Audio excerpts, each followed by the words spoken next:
अस्सलामुअलैकुम, very good morning, welcome to new Pakistan. मैं हूं आपके साथ अनवार खावर। उम्मीद करते हैं आप अपने दिन का आगाज़ कर चुके होंगे और अच्छी सेहत में होंगे। सबसे पहले हम बात करेंगे मौसम के हवाले से, जहां मुल्क के मुख्तलिफ इलाकों में हम देख रहे हैं कि जो बारिशों का सिलसिला है इस वक्त वो शुरू हो चुका है और बारिशों का ये सिलसिला अभी ये बताया जा रहा है कि अब 28 अगस्त तक जारी रहने का इसका इम्कान है। साथ ही साथ इस्लामाबाद की बात करें, बालाई पंजाब की बात करें, खैबर पख्तूनख्वा, गिलगित बल्तिस्तान और कश्मीर में भी इस वक्त बारिश की तवक्को है। ताहम मुल्क के जो दीगर इलाके हैं वहाँ पर अभी भी मौसम गर्म है और मरतूब रहने का इम्कान का इजहार किया जा रहा है।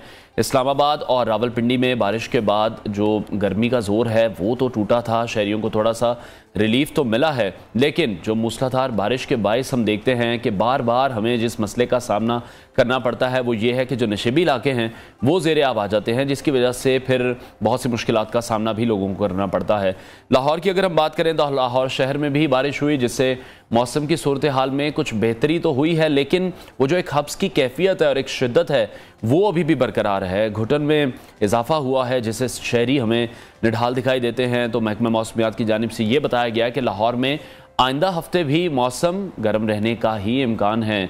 दूसरी जानिब भारत से दरिया सतलुज में छोड़े जाने वाले जो सैलाबी रेले हैं उन्होंने तबाही मचाई हुई है। आरिफ वाला की बात करें, बहावल नगर की बात करें तो वहाँ पर भक्का पतन पुल के मकाम पर ऊंचे दर्जे का इस वक्त सैलाब है और इन सैलाबी रेलों की वजह से हर साल ही हम ये खबरें शेयर करते हैं, जिसमें अभी मंचनाबाद है, बहावल नगर है, चिश्तिया की दरियाई पट्टी है, तो ये बहुत ज़्यादा इलाके मुतासिर हमें दिखाई दे रहे हैं। मुतअद्दिद हिफाजती बंद यहाँ से टूटे हैं, दर्जनों ऐसी आबादियाँ हैं जहाँ पर पानी दाखिल हो चुका है और इसके अलावा फसलें वहाँ पर बड़ी तादाद में तबाह हुई हैं। सड़कों की बात करें, ज़मीनी रास्तों की बात करें तो ये तमाम ज़मीनी जो हैं और सड़कें हैं ये डूब चुके हैं, जबकि 22 स्कूल भी ये बताया जा रहा है कि पानी के घेरे में आ गए हैं और अब स्कूलों में छुट्टियों का ऐलान भी कर दिया गया है। इस हवाले से मज़ीद भी बात करेंगे, अभी शामिल करते हैं टॉप स्टोरीज।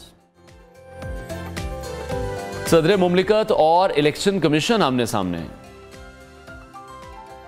नवाज शरीफ की वापसी और चेयरमैन पीटीआई की रिहाई मसला नंबर 1 क्यों? अवाम बिल बिल उठे, महंगाई ने अगले पिछले तमाम रिकॉर्ड तोड़ दिए। सी पाकिस्तान मुल्क का नाम मजीद रोशन करने को तैयार और उशना शाह भी होंगी नियो पाकिस्तान का हिस्सा। सियासी मंजरनामे से तो हम खबरें शामिल जरूर करेंगे, लेकिन सबसे पहले मैं डिस्कस करना चाहूंगा कल पाकिस्तान और अफगानिस्तान के दरमियान दूसरा वनडे T20 मैच खेला गया, जिसके बाद पाकिस्तान की जो कामयाबी थी उसको तो हम डिस्कस करेंगे, लेकिन शेयर में ये करना चाहूँगा कि ODI रैंकिंग में हम इस वक्त नंबर 1 पर पहुँच चुके हैं और हमें अपनी ये पोजीशन अगर रिटेन करनी है तो हमें तीसरा मैच भी अफगानिस्तान से जीतना है। कल के मैच पर अब आते हैं तो हमने देखा कि जब मैच का आगाज़ हुआ तो जो पाकिस्तानी बॉलर्स हैं कोई अच्छी कारकर्दगी नहीं दिखा सके, जो अफगानिस्तान के बल्लेबाज थे उन्हें पवेलियन की राह नहीं दिखा सके, जिस तरह से पहले मैच में हुआ कि 59 रन पर हमारे बॉलर्स ने पूरी टीम आउट कर दी थी। लेकिन कल हमने देखा कि हमें बड़ा टारगेट मिला, 301 का टारगेट दिया गया पाकिस्तानी टीम को, जिसके जवाब में पाकिस्तानी जो बैटिंग लाइन है वो भी लड़खड़ा गई थी। लेकिन आखिर में हमने कुछ मनाजिर ऐसे देखे जो कि हम पहले भी देख चुके हैं और वो मनाजिर थे नसीम शाह की बैटिंग के, नसीम शाह की जीत को सेलिब्रेट करने के हवाले से। साथ ही साथ कुछ अनफॉर्चुनेट हमने देखा कि जब क्रिकेट की हम बात करते हैं, इसको गेम ऑफ जेंटलमैन कहा जाता है, तो एक्सपेक्ट तो यही किया जाता है कि क्रिकेट में जेंटलमैन की तरह ही खेला जाएगा, लेकिन जिस तरह से रन आउट किया गया शादाब को, उस पर बड़ी बहस इस वक्त सोशल मीडिया पर जारी है। काफ़ी तनकीद का निशाना बनाया जा रहा है अफगानिस्तान की टीम को, अफगानिस्तान के बॉलर को, और लेकिन जो नसीम शाह की जानिब से आखिरी ओवर में बैटिंग की गई और जिस तरह के हमने वहाँ पर मनाजिर देखे हैं, जिस तरह से नसीम शाह ने इस विक्ट्री को सेलिब्रेट किया है, और ख़ुसूसी तौर पर हम देखते हैं कि जब भी कोई पाकिस्तान का इस तरह का मैच होता है जहाँ पाकिस्तान मुश्किल में दिखाई देता है, तो इंडिया में बहुत से ऐसे हम लोग देखते हैं जो कि बैठे होते हैं टीवी स्क्रीन के सामने, अपना प्रोग्राम कर रहे होते हैं और वो ये दुआएं कर रहे होते हैं कि पाकिस्तानी टीम किसी ना किसी तरह से हार जाए, जीत इनके नाम ना हो सके। हमने पहले भी ऐसी कुछ वीडियोस देखी हैं, कल भी कुछ ऐसी वीडियो सर्कुलेट होना शुरू हो गई हैं, लेकिन लास्ट बॉल तक पाकिस्तानी टीम मैच ले जाने की सलाहियत रखती है। ये शायद अब जो दुनिया की नंबर 1 टीम्स हैं उनको भी इस बात का अंदाज़ा हो गया होगा। हालांकि हम हमेशा से अफगानिस्तान को एक आसान हरीफ समझते हैं, लेकिन अब ऐसा बिल्कुल भी नहीं है। उनकी टीम की अगर हम बात करें तो तगड़ी टीम है उनके पास भी, बड़ी अच्छी तैयारी करके आते हैं और पाकिस्तान को टफ टाइम देना उन्होंने भी शुरू कर दिया है। पिछले मैच में हमने देखा कि बिल्कुल वन साइडेड मुकाबला था, जिस तरह से पाकिस्तानी बॉलर्स ने उम्दा कारकर्दगी का मुजाहरा किया। हारिस रऊफ ने 5 विकेटें अपने नाम की और सिर्फ 59 रन पर पूरी अफगान टीम को पवेलियन की राह दिखाकर पहला मैच अपने नाम कर लिया था। और अगर कल की बात करें तो अब हम ये देख रहे हैं कि जो हमारे टेल एंडर्स हैं, जो हमारे बॉलर्स हैं, वो भी अब अच्छा परफॉर्म करते हैं और पूरी फाइट करते हैं जीतने के लिए और बैटिंग में भी अपना जोर लगा रहे हैं। बाउंड्री स्कोर करना किसी बॉलर के लिए आसान काम नहीं है, लेकिन शायद इस पर भी काम किया जा रहा है, इस पर भी प्रैक्टिस की जा रही है। तो हम अपने जो एनालिस्ट हैं उनसे भी इस बारे में डिस्कस करेंगे कि पूरी टीम को जिस तरह से डेवलप किया जा रहा है, जिस तरह से पूरी टीम पर काम किया जा रहा है। अफगानिस्तान की अगर हम बैटिंग लाइन की बात करें तो अफगानिस्तान भी नो डाउट बहुत अच्छी टीम बनती जा रही है और देख रहे हैं कि किस तरह से वो दूसरी टीमों को भी टफ टाइम देते हैं। पाकिस्तान के साथ बहुत से ऐसे मैचेस हैं जो कि हमने ऑलमोस्ट लास्ट ओवर में ही हम उनसे जीते हैं और कोशिश तो यही करती है पाकिस्तानी टीम कि किसी ना किसी तरह अफगानिस्तान से मैच ना जीता जाए, क्योंकि जो एक राइवलरी स्टार्ट हो गई है, इसी तरह की राइवलरी हम देखते थे इंडिया के साथ, लेकिन अब वो जो हीट ऑफ द मोमेंट होता है ग्राउंड में, वो अब काफ़ी मैचेस में हमें दिखाई दे रहा है इस वक्त। तो कल का बेहतरीन मैच रहा, बैट्समैन की परफॉर्मेंस भी अच्छी रही, लेकिन कहीं ना कहीं जो हमारी बैटिंग लाइन है वो एक बार लड़खड़ा ज़रूर गई थी। परेशानी जो है वो शुरू ज़रूर हो गई थी, क्योंकि उम्मीदें यही लगाई जा रही थी कि पाकिस्तानी टीम दूसरा मैच जो है अच्छे तरीके से जीतेगी, नंबर 1 पोजीशन पर आएगी। नंबर 1 पोजीशन पर हम पहुंच चुके हैं अल्हम्दुलिल्लाह। ओडीआई रैंकिंग में हमें इस पोजीशन को रिटेन करना है, तीसरा मैच अफगानिस्तान से जीतना है और इस सीरीज़ को जीतकर अपनी परफॉर्मेंस को बेहतर बनाकर एक मोमेंटम सेट करना है। जिस तरह से श्रीलंका से सीरीज़ जीतते हुए हम आए हैं, अब अफगानिस्तान से अगर सीरीज़ तो जीत चुके हैं, लेकिन अगर 3-0 से जीत जाते हैं तो फिर हम अपनी नंबर 1 पोजीशन को भी रिटेन करेंगे और इसी पोजीशन के साथ जब हम एशिया कप में जाएंगे तो हमारा मोराल भी काफ़ी हाई होगा, क्योंकि एशिया कप में भी भारत से हमारा टकराव होना है, श्रीलंका से हमारा टकराव होना है। उसकी तैयारियां भी शुरू कर दी गई थी।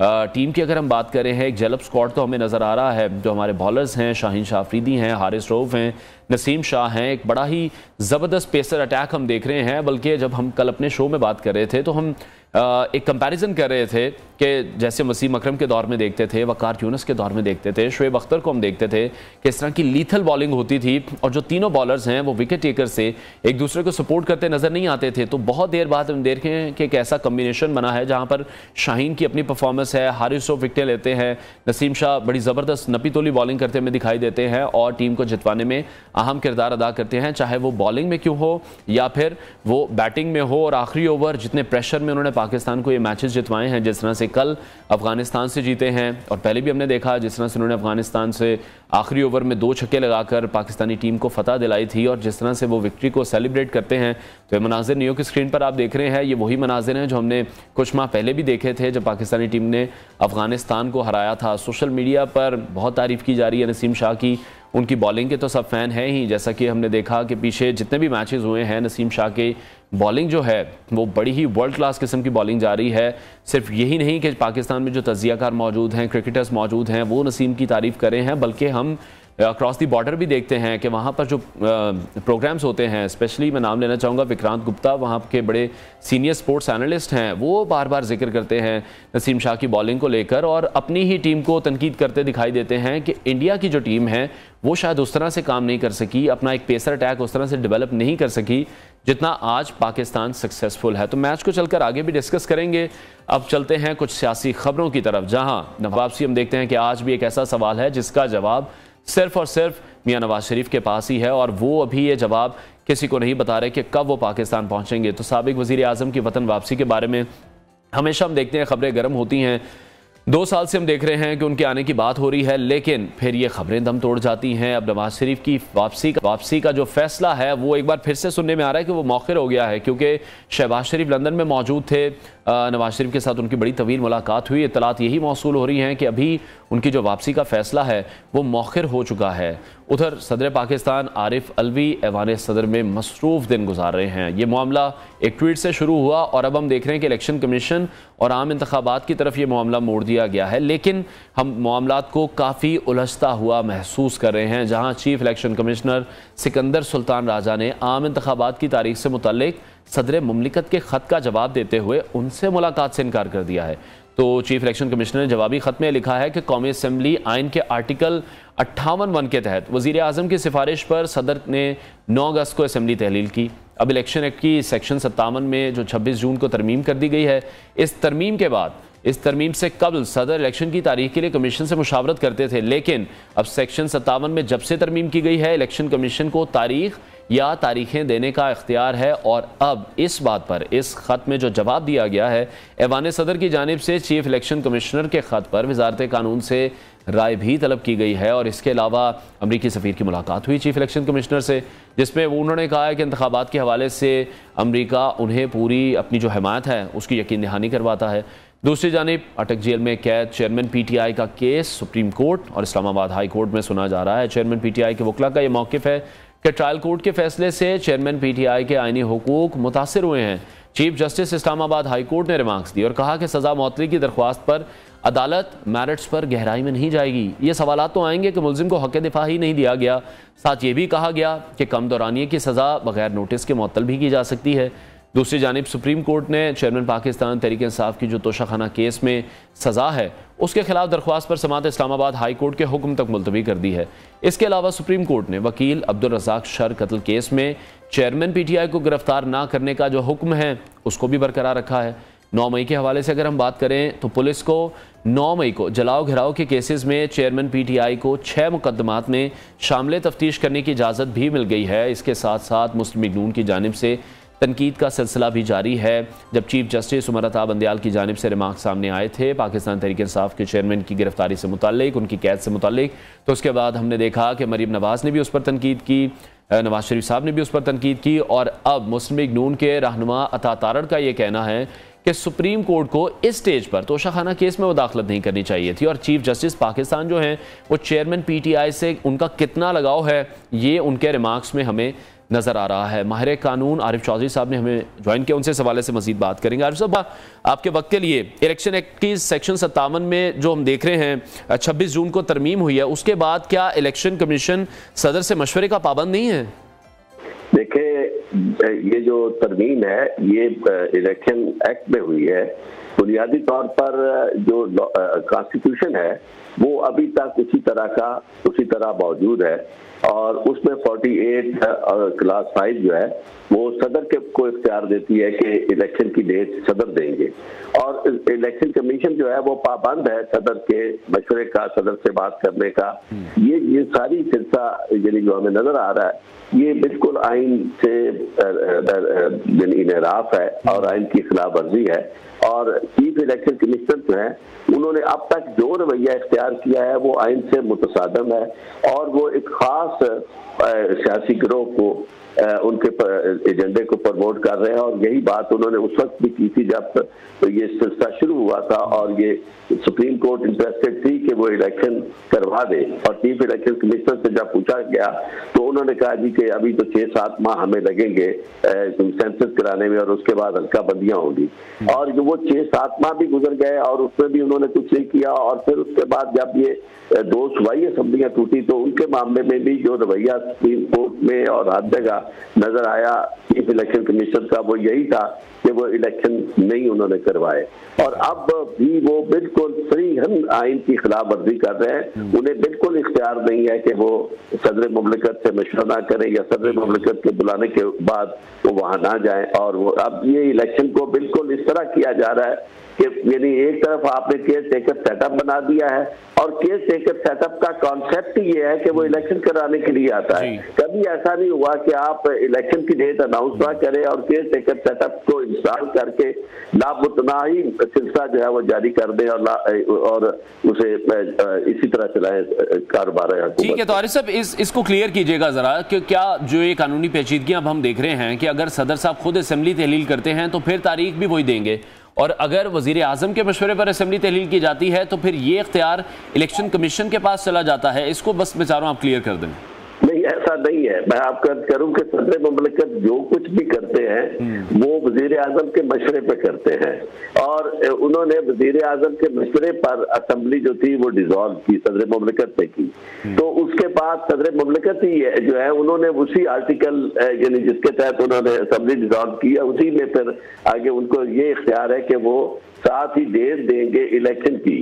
तो ये सदर मुमलिकत का काम है कि इलेक्शन की डेट उन्होंने देनी है। इसमें कोई ऐसा इबाहम नहीं है कि सदर जो यानी अलग काम करता है तो उसमें वो नहीं कर सकता, और वजीर आजम के कहने पे, क्योंकि ये असेंबलियां डिसॉल्व भी वजीर आजम के मशवरे पर की जाती हैं, क्योंकि 58(1) जो था भी वो अब तब्दील हो चुका है, यानी आइन में वो नहीं मौजूद। तो इसलिए अब ये इख्तियार वजीर आजम के मशवरे पर ही सदर मुमलिकत का ही है। इसमें कोई भाव नहीं है, सिवाय इससे कि जो इलेक्शन नहीं करवाना चाहते वो उनके हाथ में चीफ इलेक्शन कमिश्नर और उनका इलेक्शन कमीशन है, वो जो कुछ भी करना चाहते हैं वो उसी के जरिए कर रहे हैं, वरना ऐसी कोई बात नहीं है। लेकिन आरिफ साहब, अभी हमने कुछ रोज से जो मामला हम देख रहे हैं, जिस तरह से सदर मुमलिकत की जानिब से पहले ट्वीट की गई और ये कहा गया कि उनके स्टाफ ने उनकी बात नहीं मानी है। अभी हम देख रहे हैं कि चीफ इलेक्शन कमिश्नर ने खत लिखकर ये कह दिया है कि इनके इस आर्टिकल के तहत वो उनसे नहीं मिल सकते या नहीं मिलना चाहते। तो इस पर अगर आईन और कानून के हवाले से हम देखें तो फिर सदर साहब के पास क्या ऑप्शंस रह जाती हैं? देखिए, मैं आपको एक अर्ज करूं, सबसे पहले ये मामला सुप्रीम कोर्ट के हुक्म अदूली से शुरू हुआ जी। सुप्रीम कोर्ट ने वाज़ेह तौर पर हुक्म दिया कि इलेक्शन जो है वो 90 दिन के अंदर होने चाहिए, और ये हुक्म जो था ये आइन के ऐन मुताबिक था, इसमें किसी तरह का कोई बहाम नहीं था। लेकिन जिन्होंने अमल करना था उन्होंने नहीं किया, बल्कि सुप्रीम कोर्ट के सामने खड़े होकर जितनी वो बेइज्जती कर सकते थे सुप्रीम कोर्ट की उन्होंने की, लेकिन कोई उन्हें पूछने वाला नहीं है। तो अभी जो मामला हो गया है ये भी श्रीहिंद खिलाफ वर्जी आइन की, लेकिन इस सारी सूरत हाल में जो हमें सबसे बड़ी कैजुअलिटी इसकी नजर आती है वो कॉन्स्टिट्यूशन इटसेल्फ है। लेकिन आरिफ साहब, ये चीज मैं आपसे जानना चाहूंगा, जब सुप्रीम कोर्ट की जानिब से क्लियर किया गया था कि 90 रोज के अंदर इंतखाबात होने चाहिए पंजाब असेंबली के, केपी के, तो फिर सुप्रीम कोर्ट की जानिब से वो इम्प्लीमेंट क्यों नहीं करवाया गया? ये नहीं करवाया गया कि सुप्रीम कोर्ट बेबस हो चुकी है, और ये सुप्रीम कोर्ट जो दरमियान में कुछ वक्त आया था कि जब सुप्रीम कोर्ट और अदालतें जो थी उनके अंदर एक कुव्वत देखी गई थी कि वो अब बड़ी प्रोएक्टिव है, वो सारे का सारा मामला मौजूदा सूरत हाल चूंकि बुनियादी तौर पर ही है, क्योंकि जो कुछ भी मुक्तदरा जो है दे आर कॉलिंग शॉट्स, फैसले जो किए जा रहे हैं वो कहीं और किए जा रहे हैं, और यही वजह है कि अदालतें इतनी आपको बेबस नजर आती हैं कि जिसको वो चाहे पकड़ ले, यानी पुलिस पकड़ ले और उनके आगे नामालूम अफराद आए वो कर ले, और कोई कार्रवाई किसी तरह की अदालतें करने की पोजीशन में ही नजर नहीं आती। ये बिल्कुल बैक टू पवेलियन चली गई है, जिस तरह 31 जुलाई की जजमेंट से पहले अदालतें हुआ करती थी उसी तरह की अदालतें अब भी आपको नजर आ रही है, इसमें और कोई मसला नहीं। आरिफ साहब, अभी भी हम ऐसे ही देख रहे हैं और यही नजर आ रहा है कि जो इलेक्शन है वो 90 दिन में तो नहीं हो सकते, क्योंकि नई हल्का बंदियों का मामला है। जाते जाते हुकूमत नई मर्दमशुमारी नई हल्का बंदियों के हवाले से कहेगी कि इस हवाले से इलेक्शन होंगे, तो क्या नई हल्का बंदियों का जो मामला है उसको रोका जा सकता है? इस हवाले से आइन क्या कहता है? और दूसरा, अगर 90 रोज से ज्यादा अरसे पर निगरान हुकूमत कायम रहती है तो फिर क्या ये आइन शिकनी में शुमार होगा? करूं कि इलेक्शन जो है वो 90 डेज में होना है, और अगर वो ये कहें कि जी ये आप पहले सेंसस करवाएं और नई हल्का बंदियां करवाएं, तो फिर वो जरा उसे कानूनी और आईनी तौर पर देख लें कि हल्का बंदियों के नतीजे में जब नया सेंसस आएगा और हल्का बंदियां होगी तो उसमें कॉन्स्टिट्यूएंसी जो है वो भी बढ़ेगी, सीटें भी बढ़ेगी, और ये सीटें बढ़ने वाला मामला ये आइन में तरमीम के बगैर हो नहीं सकता। तो इसलिए ये इलेक्शन जो है ये तो बगैर नई हल्का बंदियों के ही आइन का तकाजा है कि ये इलेक्शन हो, और जिस तरह की सूरत हाल नजर आ रही है इलेक्शन कहीं हमें नजर नहीं आते, और इससे आपको जो नुकसान है वो ये है कि पाकिस्तान का दस्तूर अगर नाफिजुल अमल नहीं रहेगा तो वो कुव्वतें जो अलहदगी पसंद हैं वो बहुत ताकतवर होती चली जा रही है, आपको नजर आ रहा है। और यही आइन जो था एक वातसिमू बिहब्लिल्लाह जमीअन वला तफर्रकू वाली बात जो थी वो ये रस्सी थी हमारी आपस में मुत्तहिद रखने वाली, ये रस्सी जो है ये टूटती नजर आ रही है, और इससे हमें बहुत बड़ा नुकसान नाकाबिल तलाफी पहुंचने का खतरा है। ठीक है आरिफ साहब, चेयरमैन पीटीआई के हवाले से आपसे जानना चाहूंगा कि किस बुनियाद पर उन्हें अदालत से रिलीफ मिल सकता है और आपको लग रहा है कि वो रिहा हो सकते हैं? देखिए, मुझे रिहा होते हुए वो नजर नहीं आ रहा है। उसकी वजह यह है कि जो रिलीफ उन्हें मिल सकता है वो इस केस में, तोशाखाना वाला केस जो है, ये बुनियादी तौर पर कानून और आइन की सरीहन खिलाफ वर्जी में किया गया है। उसकी वजह ये, एक तो ये जब मामला गया है पहले हाईकोर्ट के पास, तो हाईकोर्ट ने बिल्कुल वो फैसला सेटिसाइड कर दिया था और उसे अक्सर नौ कहा था कि वही देखे जज साहब जो है, और बहुत सारे इशूज जो थे वो नए उन्होंने कहा था कि इन पे भी वो गौर करे। उन्होंने कोई नया इशू नहीं देखा, कोई उस पर गौर नहीं किया, और सो मच सो कि जो एविडेंस थी, जो कि हक होता है डिफेंस का कि उसे एविडेंस अपनी तरफ से पेश करने का मौका मिले, क्रॉस एग्जामिन करने का मौका मिले, ये बुनियादी आईनी सवालात जो थे वो वहां तिश्ना तलब है। इसीलिए मैं ये समझता हूँ, सुप्रीम कोर्ट ने जब ये टेंटेटिव असेसमेंट दी तो उसी बुनियाद पर दी कि इस तरह फैसला कोई हो नहीं सकता। तो इसलिए मुझे 100% नजर आता है कि ये इसमें बेल इनकी हो जाएगी, यानी सस्पेंड हो जाएगा ऑर्डर। लेकिन जो साथ ही साथ आप देखें, टाइमिंग बड़ी इंपॉर्टेंट है कि उसी दिन जब उन्हें ये नजर आ रहा है कि सुप्रीम कोर्ट कह रही है कि जी हुक्म, यानी इसे देखा जाए इसके हवाले से, साथ ही उन्होंने ये कर दिया कि जनाब दहशतगर्दी की दफात वाले जो केसेस थे अलाउ कर दिया कि जी आप उन्हें शामिल तफ्तीश कर सकते हैं, अरेस्ट कर सकते हैं। तो ऐसी सूरत हाल में वो कभी भी इमरान खान को बाहर नहीं आने देंगे, क्योंकि जिन्होंने ये फैसला किया हुआ है कि इमरान खान को रोकना है, वो उस वक्त तक नहीं रुकेंगे जब तक कि अवाम खड़े होकर उन्हें ना रोक दे। वो ये अदालतें वगैरह उनका कुछ नहीं कर सकती, और ना ही ठीक है। जिस तरह सुप्रीम कोर्ट की जानिब से कहा गया कि ट्रायल कोर्ट ने इस हवाले से जल्दी की थी, जबकि तोशाखाना केस हम देख रहे हैं कि 11 माह ट्रायल कोर्ट में जेर समाअत रहा। चेयरमैन पीटीआई इस केस में पेश ही नहीं होते थे, ताखीरी हरबिल इस्तेमाल किए जाते थे। इस पर आपकी माहिराना राय क्या है? देखिए, मैं आपको एक करूँ, सारे केसेस जो होते हैं ना तफ्तीश के मरहले पर, वो तफ्तीश का मरहला था, उसमें कई लोग पेश होते भी है, नहीं भी होते, उन्हें एक्शन लेना चाहिए था। और मैं नहीं समझता कि अगर उन्होंने ताखीरी हरबे इख्तियार किए तो कोई ये मुनासिब रवैया था। मैं तो सिर्फ ये कह रहा हूं कि आपने हर एक्शन को सेपरेटली एक्सक्लूसिवली देखना है।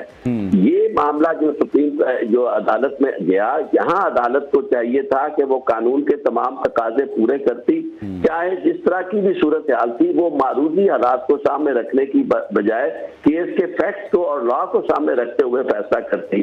आपने देखा कि उन्होंने ना फैक्ट्स को सामने रखा, ना लॉ को सामने रखा, सिर्फ एक बात को सामने रखा कि ये उनसे कहा गया है कि आपने ये फैसला करना है। और साथ ही आपको अंदाजा होगा कि ये चीजें सारी नजर आ रही हैं कि उसी दिन जो असल जिन्होंने जाना था मुल्क से बाहर, उनका नाम काट के इनका नाम शामिल किया गया, तो नवाज भी दिया गया कि जनाब ये आपने किया है काम, तो अब आपको ये नवाज भी रहे। तो इसलिए ये सारी चीजें, इससे पहले उनसे बाकायदा ये कहा गया था कि जनाब इनके पास हमारा केस ना सुना जाए, और सबूत मुहैया किए गए थे, उसका भी कोई ख्याल नहीं किया गया।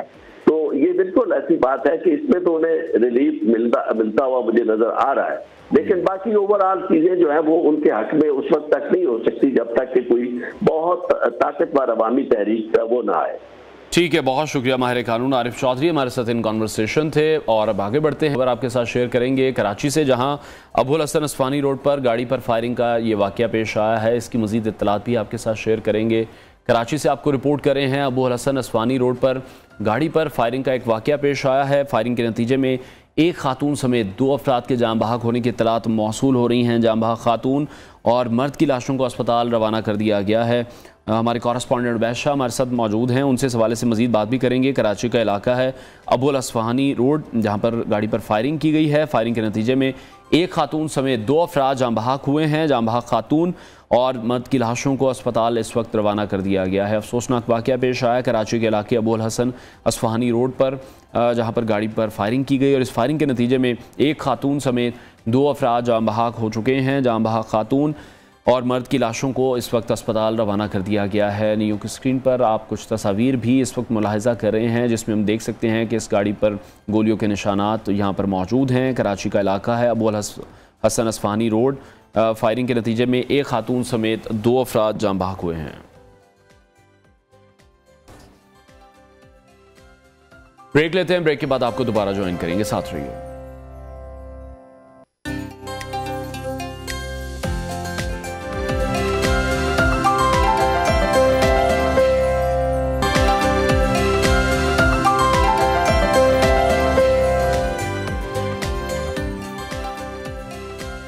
Welcome back. अब कुछ बात करेंगे महंगाई के हवाले से। एक तरफ डॉलर की ऊंची उड़ान बेकाबू हो चुकी है। निगरान हुकूमत के आते ही हमने देखा कि महंगाई के नए रिकॉर्ड भी कायम हो रहे हैं। जिस तरह से पेट्रोलियम मसनूआत की कीमतों में इजाफा किया गया है, बिजली की प्राइसेस में इजाफा किया जा रहा है और मुसलसल इजाफे ने इस वक्त आवाम को शदीद परेशानी में मुब्तला कर रखा है। बिजली की कीमत में मजीद 5 रुपये 40 पैसे का इजाफा किया गया है और शायद ऐसा करना IMF के साथ माहदे की मजबूरी हो, लेकिन दूसरी तरफ ये भी एक तल्ख सच्चाई है कि आवाम की सख्त अब जवाब दे चुकी है और आवाम ऐसे ही नहीं चीख रहे, बल्कि जो बिजली के बिल हैं वो आवाम पर बिजली बनकर गिर रहे हैं। और ये भी एक हकीकत है कि जो बिजली की तकसीमकार कंपनियां हैं उनमें भी इंतहा दर्जे की करप्शन मौजूद है, जिस पर अभी तक कोई काम नहीं किया जा रहा।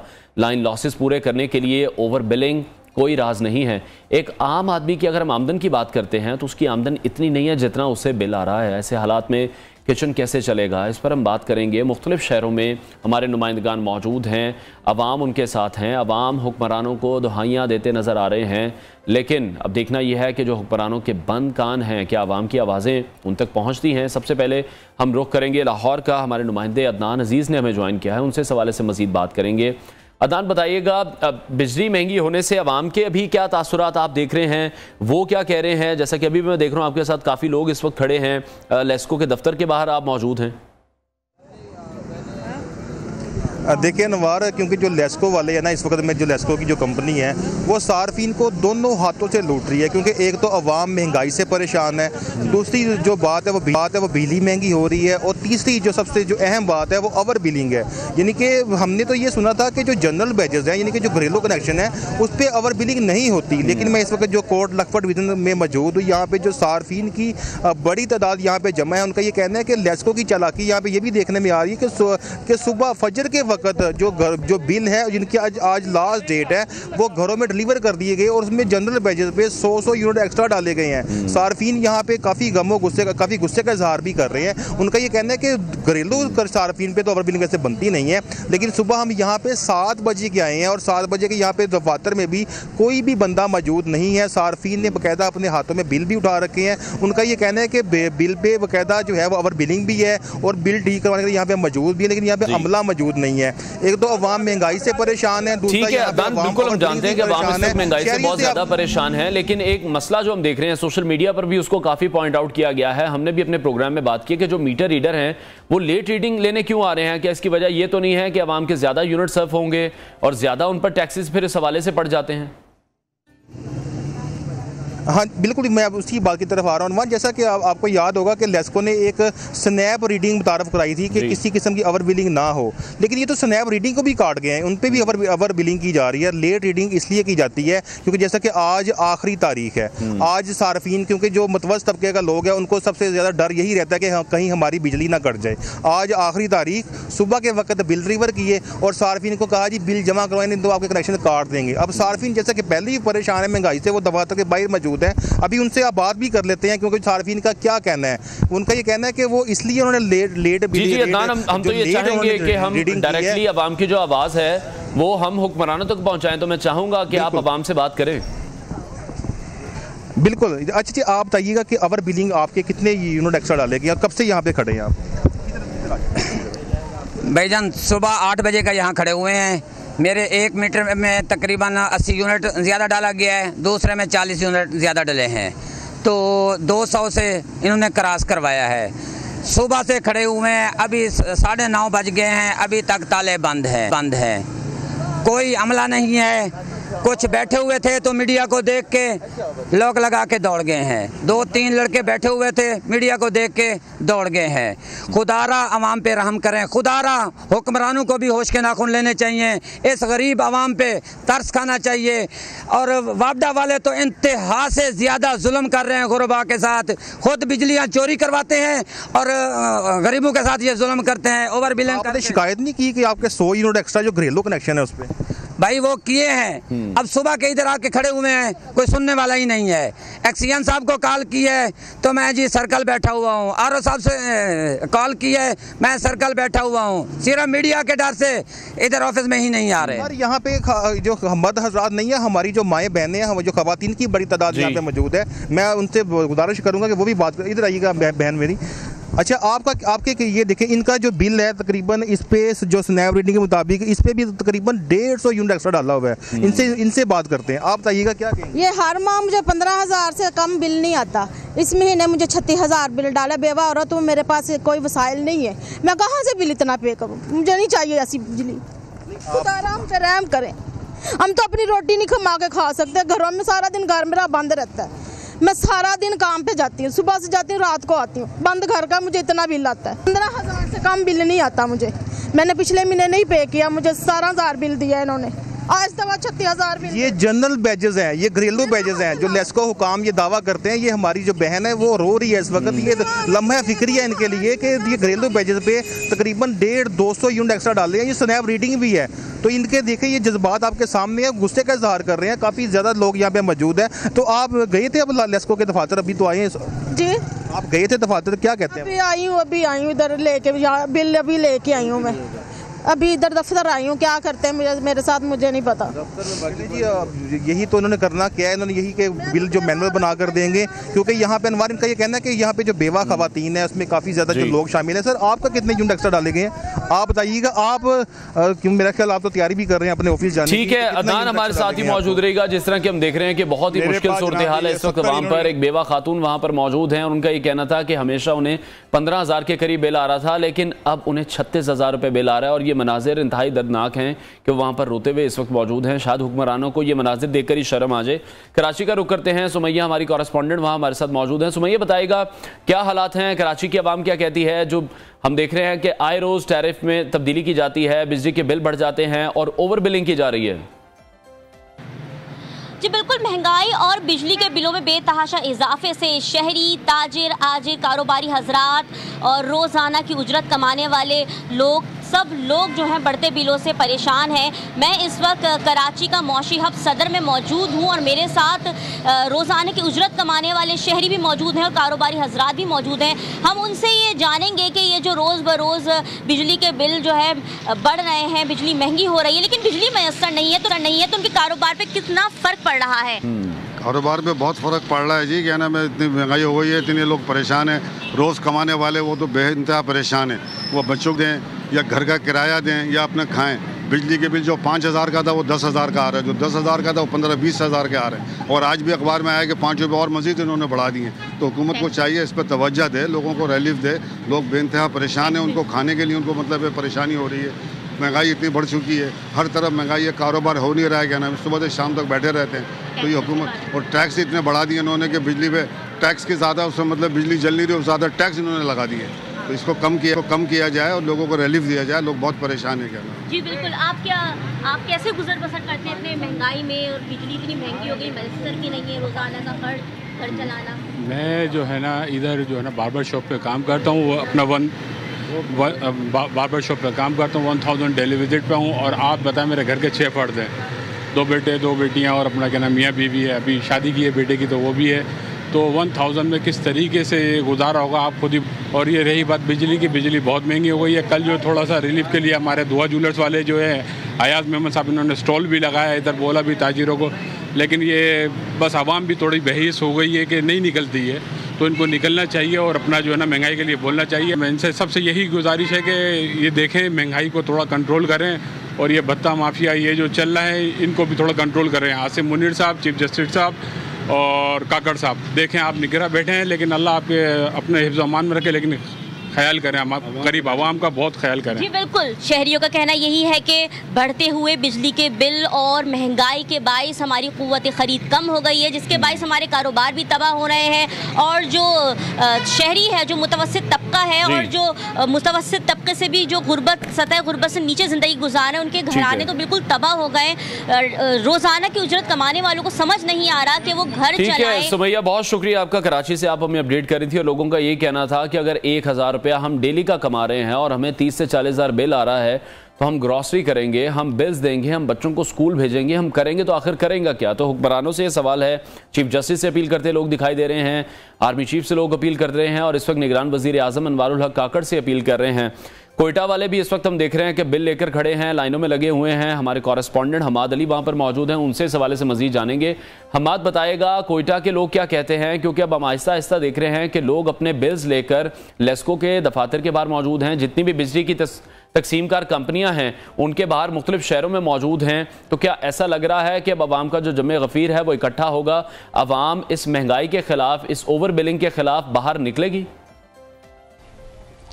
जी बिल्कुल, मुल्क भर की तरह कोयटा शहर में भी जो है बिजली के बिलों को लेकर मुख्तलिफ इलाकों में जो है आवाम जो है सराफा एहतजाज है। इस वक्त जिस जगह मैं मौजूद हूँ ये कोयटा का जान मोहम्मद रोड है। लोग बिलों को हाथ में थामे हुए रोडों पर निकले हुए हैं, क्या मर्द, क्या बच्चे, क्या ख़वातीन। हम इनसे बात करेंगे क्या जो है इस हवाले से इनका कहना है। जी बताइएगा। बिस्मिल्लाहिर्रहमानिर्रहीम। सबसे पहले तो आपके चैनल नियो का शुक्रिया जिन्होंने हमारी आवाज़ इस मरी हुकूमत को तक पहुंचाई गई, हुक्मरानों तक, मरे हुए हुकूमत। मैं इनको ज़िंदा नहीं कहूँगा, मैं मरा हुआ कहूँगा, क्योंकि इन्होंने ये जो बिल भेजे हैं आप देख सकते हैं 21,000 का ये बिल आया है। तो आप हमें बताएं 20,000 पे हमारी सैलरी, 21,000 का बिल आ चुका है। आप हमें बताएं बाकी हम क्या करें? बच्चों को मार दें, ख़ुदकुशी कर लें? यही तो हल है, इसके अलावा और कोई हल नहीं है। आप हमें बता दें इसके बाद क्या हो सकता है। ये जुल्म कर रहे हैं, जुल्म नहीं चल सकता। खुदारा इनको चाहिए कि इस पे देखें, यूनिट के मुताबिक ये बिल भेजें, ना कि ये टैक्सेस, इतने टैक्स आगे हम पे करते हैं, उसके अलावा इसमें इतने टैक्स आ जाते हैं। आप हमें बताएं हम करें क्या? जी बिल्कुल, आवाम जो है बिजली के बिलों को इजाफी जो है टैक्स लगा के यहाँ पर भेजा गया है, तो आवाम शदीद गुस्से और नाला नज़र आ रही है। और हमारे साथ और इलाका मकीन भी मौजूद है जान मोहम्मद रोड के, हम इनसे भी बात करते हैं कि मज़ीद इनका क्या कहना है। जी बताइए। सबसे पहले तो मैं आपके चैनल का शुक्रिया अदा करता हूँ। रही बात बिजली के बिलों की, तो बिजली के बिल इंतहाई हद से ज़्यादा है, ये बेचते रहे हैं। अगर 20,000 का बिल है तो 20,000 में हमारा बिजली का बिल जमा करें या घर को चलाएँ, गुजर बसर नहीं हो रहे। गरीब तबकात यहाँ पर रह रहे हैं, मुख्तलिफ मकादिर फ़िक्र के यहाँ के लोग रह रहे हैं, गरीब बंदे हैं जो किराए के मकानात में रह रहे हैं, जहाँ पर 20,000 किराया दें वहाँ पर 20,000 बिजली के बिल भी आ जाते हैं, जिसकी वजह से गुजारा नहीं हो रहा है। और हम इंतहाई जो है इस मुश्किल हालात से गुजर रहे हैं। और साथ साथ बिजली के बिल के साथ साथ गैस के बिल हैं, पानी भी यहाँ पर जो है बड़ा मुश्किलात है पानी का। और सबसे बड़ी जो मेरी हुकूमत से मुतालबा है, यहाँ पर जो है गैस का भी एक बहुत बड़ा मसला है। इलाका मकीनों में जो है गैस की बिल्कुल सहूलत से महरूम हो चुकी है। तो इसी तरह मैं हुकूमत से गुजारिश करता हूँ कि आप थोड़ा सा जो है। जी बिल्कुल, काफ़ी मसले यहाँ पर दरपेश हैं। सबसे बड़ा मसला जो है इस वक्त बिजली के बिलों को लेकर यहाँ पर इलाका मकीन यहाँ पर मौजूद हैं और यहाँ पर ख़वातीन भी मौजूद हैं। ठीक है, बहुत शुक्रिया। कोयटा से हमाद अली हमारे साथ मौजूद थे। और अवाम का अब हम देख रहे हैं कि जो रद्दमल है वो भी सामने आ रहा है। और लाहौर से कराची, कराची से कोयटा, कोई भी ऐसी जगह नहीं है जहाँ पर अवाम शिकायत करते नहीं हमें दिखाई दे रहे। वफाकी दारुल हुकूमत इस्लामाबाद का रुख करेंगे, फराद खोखर वहाँ पर मौजूद हैं। फराद बताएगा यहाँ पर क्या सिचुएशन देख रहे हैं, क्योंकि मुल्क के जितने भी शहरों में हम अपने कॉरेस्पॉन्डेंट से बात कर रहे हैं, आवाम से बात कर रहे हैं, वो शदीद तनकीद कर रहे हैं इस वक्त हुक्मरानों पर कि उनकी प्रायोरिटीज़ पता नहीं क्या हैं। लोगों की सैलरीज कितनी है, सैलरी से ज़्यादा उन्हें बिल आ रहा है। वो घर चलाएं, वो बच्चों के लिए दूध लेकर आएँ, बच्चों के स्कूल की फीसें दें, या सिर्फ वो उधार उठाएं, कर्ज उठाएं और फिर ये बिल अदा करते रहें।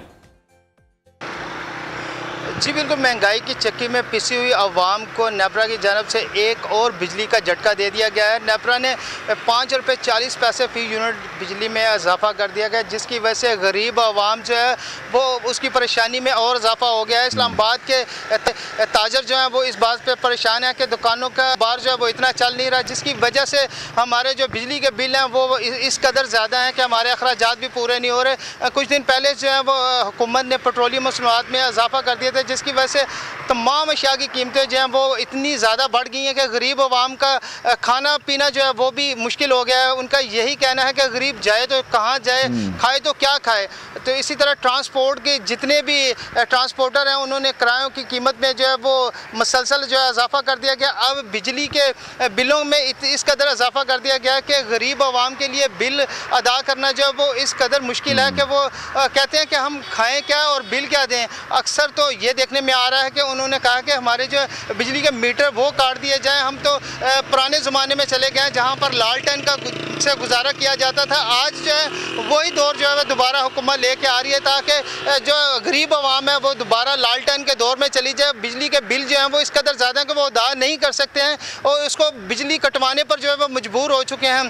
ताहम यही कुछ इलाकों में ये भी देखने के में आ रहा है कि बिजली के बिलों में जो है बिजली के बिल जो है वो उनको जलाया जा रहा है और मसाजिद में ऐलान किया जा रहा है कि बिजली के बिल जो है उनको अदा ना किया जाए, क्योंकि इस कदर बिल ज़्यादा हैं, जिसमें मुख्तलिफ किस्म के जो है टैक्स जो उन्होंने डाल दिए गए हैं, जो अदा करना मुश्किल हो गया है। अब ठीक है, बहुत शुक्रिया फरहाद खोखर, हमें अपडेट कर रहे थे इस्लामाबाद से। एक बार फिर से रुख करेंगे लाहौर का। अदनान अजीज़ वहाँ पर मौजूद हैं। लोगों की एक बहुत बड़ी तादाद है जो सुबह सवेरे से लाइन में खड़ी है और लेस्को इंतजामिया का इंतज़ार कर रही है कि बिल जो हैं उन्हें, जब हम देख रहे हैं कि डेट आ जाती है आपकी बिल जमा करवाने की, उस तारीख को आपको बिल डिलीवर किया जा रहा है। अदनान, जो लेस्को हुकाम हैं वो इस हवाले से क्या कह रहे हैं? एक तो ओवर बिलिंग की शिकायत हम देख रहे हैं कि यहाँ पर बहुत ज़्यादा है, उसके बाद जब आखिरी तारीख है बिल जमा कराने की, उस दिन पर लोगों को बिल डिलीवर किए जा रहे हैं, लोगों के पास पैसे नहीं हैं। अगर हम सैलरीज की बात करते हैं, कुव्वत ख़रीद लोगों की ख़त्म हो चुकी है, बेरोज़गारी में इजाफा हो चुका है। कहीं कोई हुकूमत ऐसा प्लान नहीं हमें करती दिखाई दे रही कि लोगों के लिए रोज़गार के बड़े अच्छे मौके हों, लोगों की सैलरीज बड़ी अच्छी हों। देखिए नवार, यहाँ पे एक चीज़ मैं वाज़ह कर दूँ कि जो लेस्को के जो फील्ड अफसरान है ना, जो यानी कि जो मुतलका जो उनके रेवेन्यू के स्टाफ है, वो भी इस वक्त बेबस हो चुकी है, क्योंकि यहाँ पे अवाम को खामोशी से लूटा जा रहा है। अगर आप देखें, आप अपना बिल देख लें या मैं अपना बिल देख लेता हूँ, तो उसके बिल के दाएं तरफ एक बहुत ही एक प्यारा सा जुमला लिखा हुआ है जी, फ्यूल प्राइस एडजस्टमेंट इंस्टॉलमेंट। एक तो ये इंस्टॉलमेंट में जो बिल पे कर रहे हैं, क्योंकि आपको याद होगा कुछ अरसा कबल जब सार्फिन ने ज़्यादा बिल आने पर एहतजाज किया था, उस वक्त हाई कोर्ट के कहने पर जो फ्यूल प्राइस एडजस्टमेंट जो है वो डेफर कर दी गई थी, लेकिन अब वो बिलों में लग के आना शुरू हो चुकी है। एक तो ये इजाफा हुआ, दूसरा जो इजाफा हुआ वो रवा माह जो बुनियादी टैरिफ है उसमें इजाफा किया गया। और सोने पे सुहागा हम ये कह सकते हैं कि वो जो बिल है वो जुलाई के माह में लग के आए हैं, और जुलाई के माह में लग के आने से बकाया उसमें लिखा हुआ है बिलों पे कि बकाया जात। अब अवाम जो हमारी इतनी जिनको रोटी के लाले पड़े हैं, उनको ये नहीं पता कि जो हुकूमत है वो खामोशी से लूट रही है।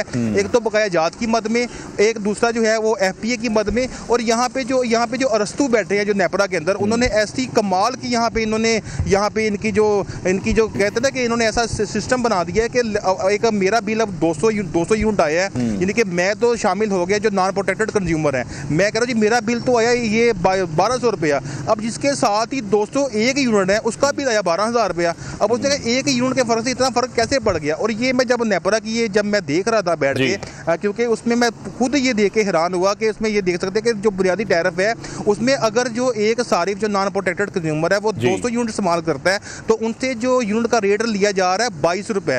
अगर कंज्यूमर 201 से लेकर 300 तक यूनिट इस्तेमाल करता है, उसको वो रेट लगा रहे हैं 32 रुपया। अब देखिए ना कि साथ ही एक यूनिट से कितना 10 रुपये का फर्क पड़ गया। अब 201 से यूनिट से लेकर अगर जो 300 तक जो कंज्यूमर जो बिजली इस्तेमाल कर रहा है उसका जो रेट लगा रहे हैं वो जनाबे वाला जो 32 से साथ ही वो 37 के ऊपर आ गई, 7 रुपये का इजाफा कर दिया गया बुनियादी टैरिफ में। अब जो 301 से जो 400 यूनिट तक इस्तेमाल कर रहे हैं बिजली, उनका जो रेट लगा दिया गया वो 43। ठीक है, बहुत शुक्रिया अदनान अजीज, हमें लाहौर से अपडेट कर रहे थे। रद्द-ए-अमल भी आपने देखा है, और हम अपने प्रोग्राम में कोशिश यही करते हैं कि जो आवाम की मुश्किलात हैं उनको मंजर आम पर लाया जाए, हुक्मरानों तक उनकी आवाज़ पहुँचे। और आज हमने देखा कि किस तरह के मनाजिर थे, ख़वातीन भी वहाँ पर मौजूद हैं और दुहाइयाँ देते लोग दिखाई दे रहे हैं कि जो हुक्मरान हैं उनकी प्रायोरिटीज़ पता नहीं क्या हैं, क्या वो सोचते हैं आवाम के लिए क्या करना चाहते हैं। ओवर बिलिंग की जा रही है।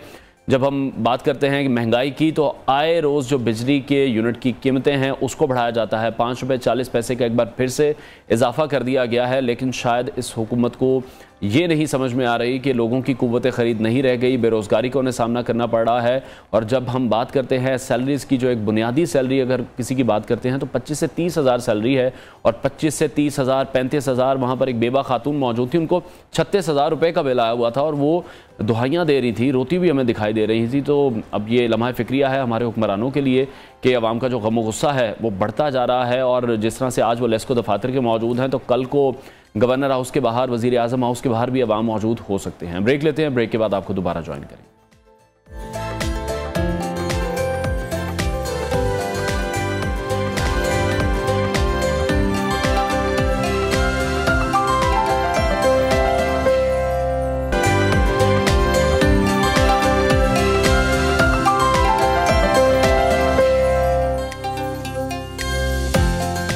Welcome back. खेल के मैदान से खबर शामिल करेंगे जो कि बहुत अच्छी खबर है। जिस तरह से हमने प्रोग्राम के आगाज़ में भी डिस्कस किया था, 3 वनडे मैचेस की सीरीज़ के दूसरे मैच में पाकिस्तान ने अफगानिस्तान को दिलचस्प मुकाबले के बाद 1 विकेट से शिकस्त दे दी है और ये सीरीज़ अपने नाम कर ली है। अफगानिस्तान ने टॉस जीता, पहले बैटिंग का फैसला किया, जो कि बेहतरीन उनके लिए साबित हुआ। अफगान टीम ने जो मुकर्रर 50 ओवर्स हैं उनमें 5 विकेटों के नुकसान पर 300 रन बनाए थे। इसी हवाले से मजीद बात करेंगे। स्पोर्ट्स एनालिस्ट सलीम खालिक साहब ने हमें ज्वाइन किया है।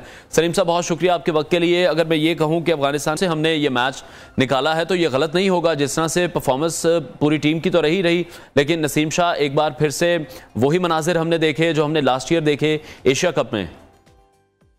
बिल्कुल आपने दुरुस्त कहा, ऐसे ही हुआ। और एक वक्त तो ऐसा लग रहा था कि मैच हाथ से निकल गया, लेकिन फिर शादाब खान को हमें क्रेडिट देना चाहिए कि सबसे पहले उन्होंने जो जारियाना इनिंग खेली, उन्होंने मैच पाकिस्तान के दस्तरस में लेकर आए।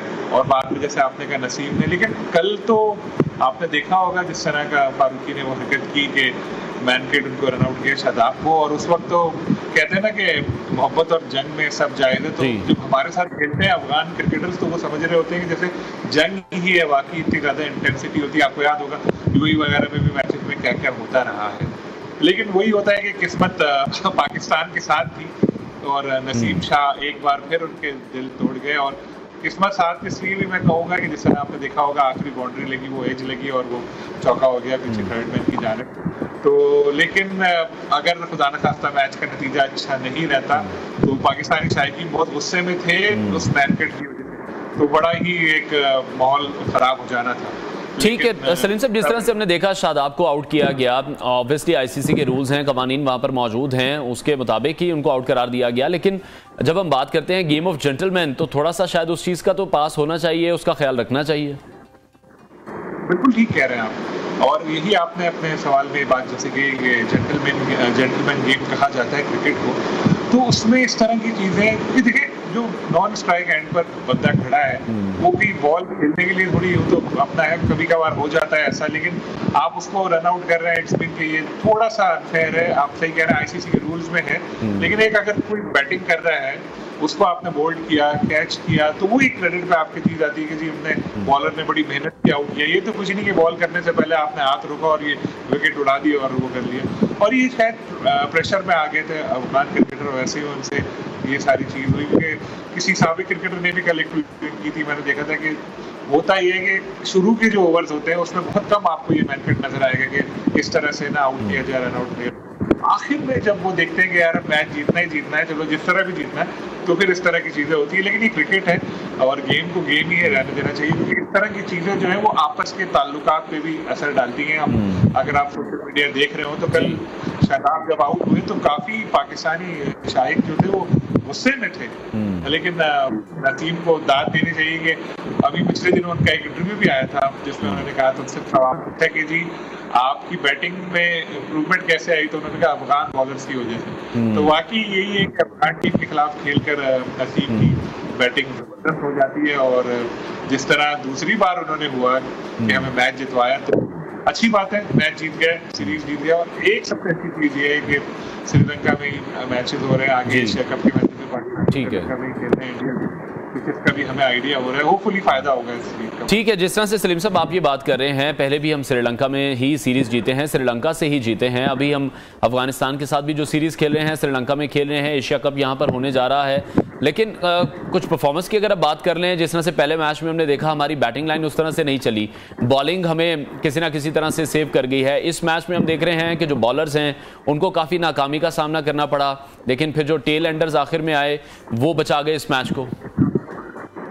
ओपनिंग स्टार्टर अफगान ओपनर्स ने कल बड़ी गैर मामूली बैटिंग की और ये एक उनको दाद देनी चाहिए कि पहले मैच में जिस तरह से उनकी बैटिंग नाकाम हुई थी और सब समझ रहे थे कि अब तरने वाला साबित होगी, अगले 2 मैचों में भी हमारे पेसर्स जो हैं वो तबाही मचा देंगे। लेकिन ज़बरदस्त अफगान टीम ने बैटिंग की और एक अच्छा स्कोर बनाया। देखें आपका बांग्लादेश से या जिम्बाब्वे किसी भी टीम से मैच हो, 300 रन से ज़्यादा चेस करना बहुत मुश्किल होता है। लेकिन यहाँ इमामुल हक ने अच्छी इनिंग्स खेली, बाबर अच्छा खेले, बाद में शादाब ने नसीब ने काम संभाला। तो अच्छा एक तरह से पाकिस्तान टीम की जैसे पहले मैच में बैटिंग एक्सपोज हुई, दूसरे में बॉलिंग का पता चल गया कि ऐसा नहीं है कि हर मैच में हम 50 रन पे 60 रन पे दूसरी टीम को आउट कर देंगे। तो ये खामियां जो पता चल रही हैं एक बड़े इवेंट से पहले, तो ये आगे जाके पाकिस्तान टीम को फायदा होगा इसका। और गलतियों को देख रहे हैं उससे सबक सीखेंगे तो एशिया कप है या फिर इंडिया में वर्ल्ड कप है, उस वक्त तक टीम और इम्प्रूव हो चुकी होगी। ठीक है, अच्छा, अफगानिस्तान टीम के हवाले से मैं आपसे जानना चाहूँगा कि अब बिल्कुल आसान टीम नहीं रही है और पाकिस्तान के साथ खेल के, डिफरेंट टीमों के साथ खेल के उनका जो मोराल है वो भी बुलंद हो चुका है। परफॉर्मेंस पे जब हम उनकी बात करते हैं तो पाकिस्तान को बड़ा टफ टाइम देते दिखाई देते हैं। मतलब हम काफ़ी बार ऐसा हुआ है कि आखिरी ओवर में जाके अफगानिस्तान से मैच जीत पाते हैं और पीछे अफगानिस्तान हमें सरप्राइज भी कर चुका है। तो उनकी भी जो तैयारी है, अंडर एस्टिमेट तो किसी को भी नहीं करना चाहिए। एग्जैक्टली, बिल्कुल आपने दुरुस्त फरमाया, ऐसे ही है। और अफगान टीम अब ये बिल्कुल नहीं कह सकते कि बहुत आसान टीम है, इसको हरा देंगे आराम से। उनके पास देखिए जो स्पिनर्स हैं वो, मैं तो ये कहूँगा कि वर्ल्ड बेस्ट स्पिनर्स हैं उनके पास। सब टीमों के पास 1 या 2 स्पिनर्स होते हैं, उनके पास तो 3-4 ऐसे ज़बरदस्त स्पिनर्स हैं। और कभी उनको अपने मतलब की पिच मिल जाती है, जैसे पहले वनडे में आपने देखा, तो वो हरीफ टीम को बहुत ज़्यादा परेशान करते हैं। इसी तरह उनके बैटिंग में हम ये नहीं कह सकते कि बहुत ज़बरदस्त, बहुत रिलायबल बैटिंग है। कल ओपनिंग नो डाउट बहुत अच्छी रही उनकी, शराकत रही, लेकिन आगे जाके फिर फंस जाते हैं अक्सर। तो टीम अच्छी है अफगान और राइट ट्रैक पे है, ये लोग आगे जाके फिर बड़ी कुव्वत भी बन सकते हैं क्रिकेट की। ठीक है सलीम साहब, जिस तरह से अभी दूसरा मैच हम जीते हैं, सीरीज भी अपने नाम कर चुके हैं, पहली पोजीशन पर इस वक्त पाकिस्तानी टीम बराजमान है, लेकिन इस पोजीशन को रिटेन करना है तो फिर सीरीज जीतनी पड़ेगी 3-0 से। एग्जैक्टली ऐसा ही है और एक बहुत बड़ी पाकिस्तान की कामयाबी होगी। पाकिस्तान क्रिकेट की रैंकिंग में नंबर 1 बना। पिछले दिनों भी पाकिस्तान नंबर 1 बना था कुछ दिनों के लिए, लेकिन अगर अभी ये जीत गए तीसरा मैच तो दोबारा ये पोजीशन आ जाएगी और एशिया कप या वर्ल्ड कप से पहले, और बहुत बड़ी बात होगी और प्लेयर्स का यकीनी तौर पर एतमाद भी बढ़ेगा। नंबर 1 टीम की हैसियत से जब आप हिस्सा लेंगे तो एक अलग ही एक होता है एक कॉन्फिडेंस लेवल, चाहे वो बाबर का हो या दीगर प्लेयर्स का। और दूसरी टीमें भी ज़्यादा सोचती होंगी यार ये नंबर 1 ऐसे ही तो नहीं बन गया। और अच्छी चीज़ ये है कि अभी हमारी कंडीशन में, जैसे श्रीलंका भी एक पाकिस्तान की मिलती जुलती थोड़ी सी स्पिन पिचेज है, लेकिन पाकिस्तान को आइडिया है वहाँ पे खेलने का। लीग भी खेले हमारे प्लेयर्स वहाँ पे, काफ़ी बाबर भी खेले, दूसरे प्लेयर्स भी खेले। फिर उसके बाद इंडिया की पिचेस का भी पाकिस्तान को आइडिया है, क्योंकि हमारे जैसी तकरीबन है वहाँ पे इतना खेलते तो नहीं, इतना क्या खेलते ही नहीं, लेकिन फिर भी पता है। तो आई होप कि ये दोनों जो इवेंट है उसमें पाकिस्तान के जीतने का बहुत अच्छा चांस है। ठीक है सलीम साहब, आप क्या समझ रहे हैं, जिस तरह से पाकिस्तान अब काफ़ी टाइम से हम देख रहे हैं श्रीलंका में भी खेल रही है, श्रीलंका के खिलाफ सीरीज हुई है, अफगानिस्तान के खिलाफ सीरीज है और साथ ही साथ लीग में भी परफॉर्म करते दिखाई दे रहे हैं, कितना बेनिफिट हमें मिलेगा एशिया कप में जब हम जाएंगे? जी बहुत ज़्यादा, कि आप जब भी कोई सीरीज जीते या कोई मैच जीते, कोई प्लेयर परफॉर्म करे तो उससे कॉन्फिडेंस लेवल बढ़ जाता है। और क्रिकेट नाम ही कॉन्फिडेंस का है, नॉट ओनली क्रिकेट, हर चीज़ एतमाद उसमें अगर आपको अपने ऊपर हो, अपनी सलाहियतों पर हो, तो उसका फिर आपकी परफॉर्मेंस पे बहुत ज़्यादा असर पड़ता है। तो अभी जब जीतेंगे इस तरह, आप प्लेयर्स अच्छा परफॉर्म करेंगे, तो फिर जब वो असल इम्तिहान आना है, यानी भारत के खिलाफ जो मैचेस होने हैं, हो सकता है एशिया कप में ही 3 मैच हो जाए, पहला तो हो रहा है 2 को, फिर 10 को हो सकता है और बाद में फाइनल में भी हो सकता है, फिर जाके वर्ल्ड कप में भी मैच होना है अहमदाबाद में। तो ये मैच है वो पाकिस्तान के लिए असल मैचेस है, तो ये कॉन्फिडेंस जो बढ़ेगा इससे यकीनन मैचों में भी फायदा होगा। ठीक है, बहुत शुक्रिया स्पोर्ट्स एनालिस्ट सलीम खालिक साहब हमारे साथ इन कॉन्वर्सेशन थे। आगे बढ़ते हैं नाज़रीन, एक अहम रिपोर्ट आप शेयर करेंगे। जलालपुर भट्टियां से ताल्लुक़ रखने वाली 16 साला अनीका अजहर ने शमशाल पास कराक्रम रेंज में वाक़ जो 5900 किलोमीटर बुलंद चोटी है वो सर कर ली है और पाकिस्तान का नाम एक बार फिर से रोशन किया है और मुस्तकबिल में 8000 मीटर चोटी सर करने का वो इरादा रखती हैं। अनीका अजहर जब अपने घर पहुंची हैं तो उनका वालियाना इस्तकबाल किया गया है। जाहिद मुनीर की एक खुसूसी रिपोर्ट है, ये आपके साथ शेयर करते हैं।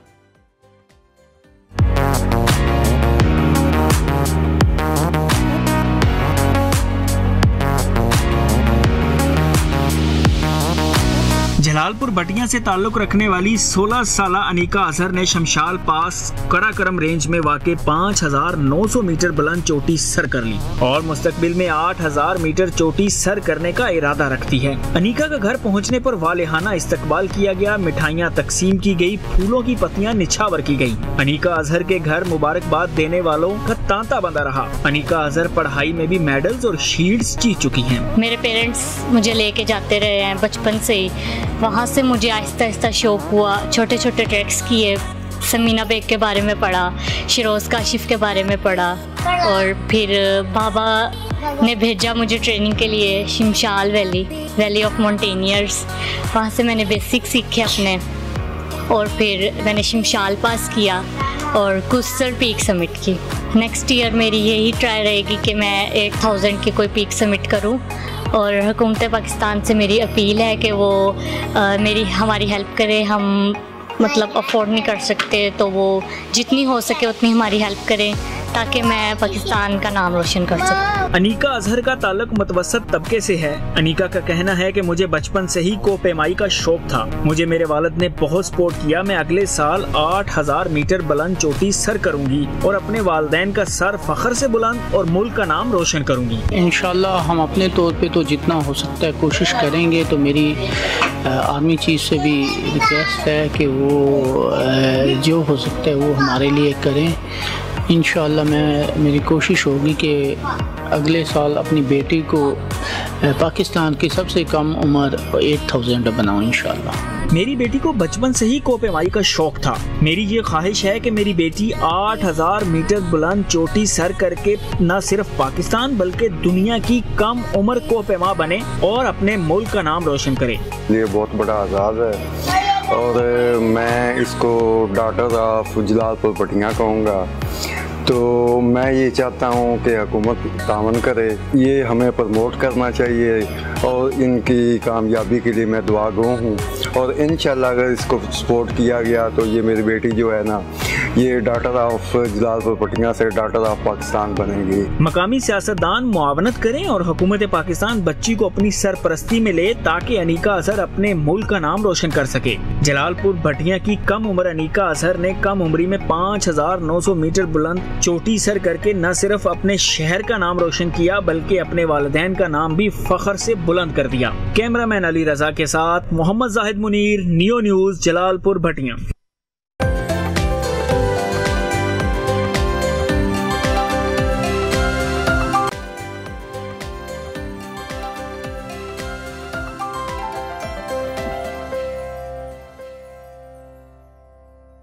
Welcome back. प्रोग्राम के इस हिस्से में हम बात करने जा रहे हैं, कल एक बहुत अहम नुमाइश होने जा रही है एक्सपो सेंटर में, जहां से कल हम मौजूद होंगे। लाइव अपडेट्स आपके साथ शेयर कर रहे होंगे क्योंकि पाकिस्तान में हम देखते हैं कि जो एंटरप्रेन्योर्स हैं उनको सपोर्ट करने के लिए बहुत ही कम प्लेटफॉर्म मौजूद है। हम नए स्टार्टअप्स की तो बात करते हैं जहां पर पाकिस्तान में जॉब क्रिएशन एक बहुत ही अहम अमल है।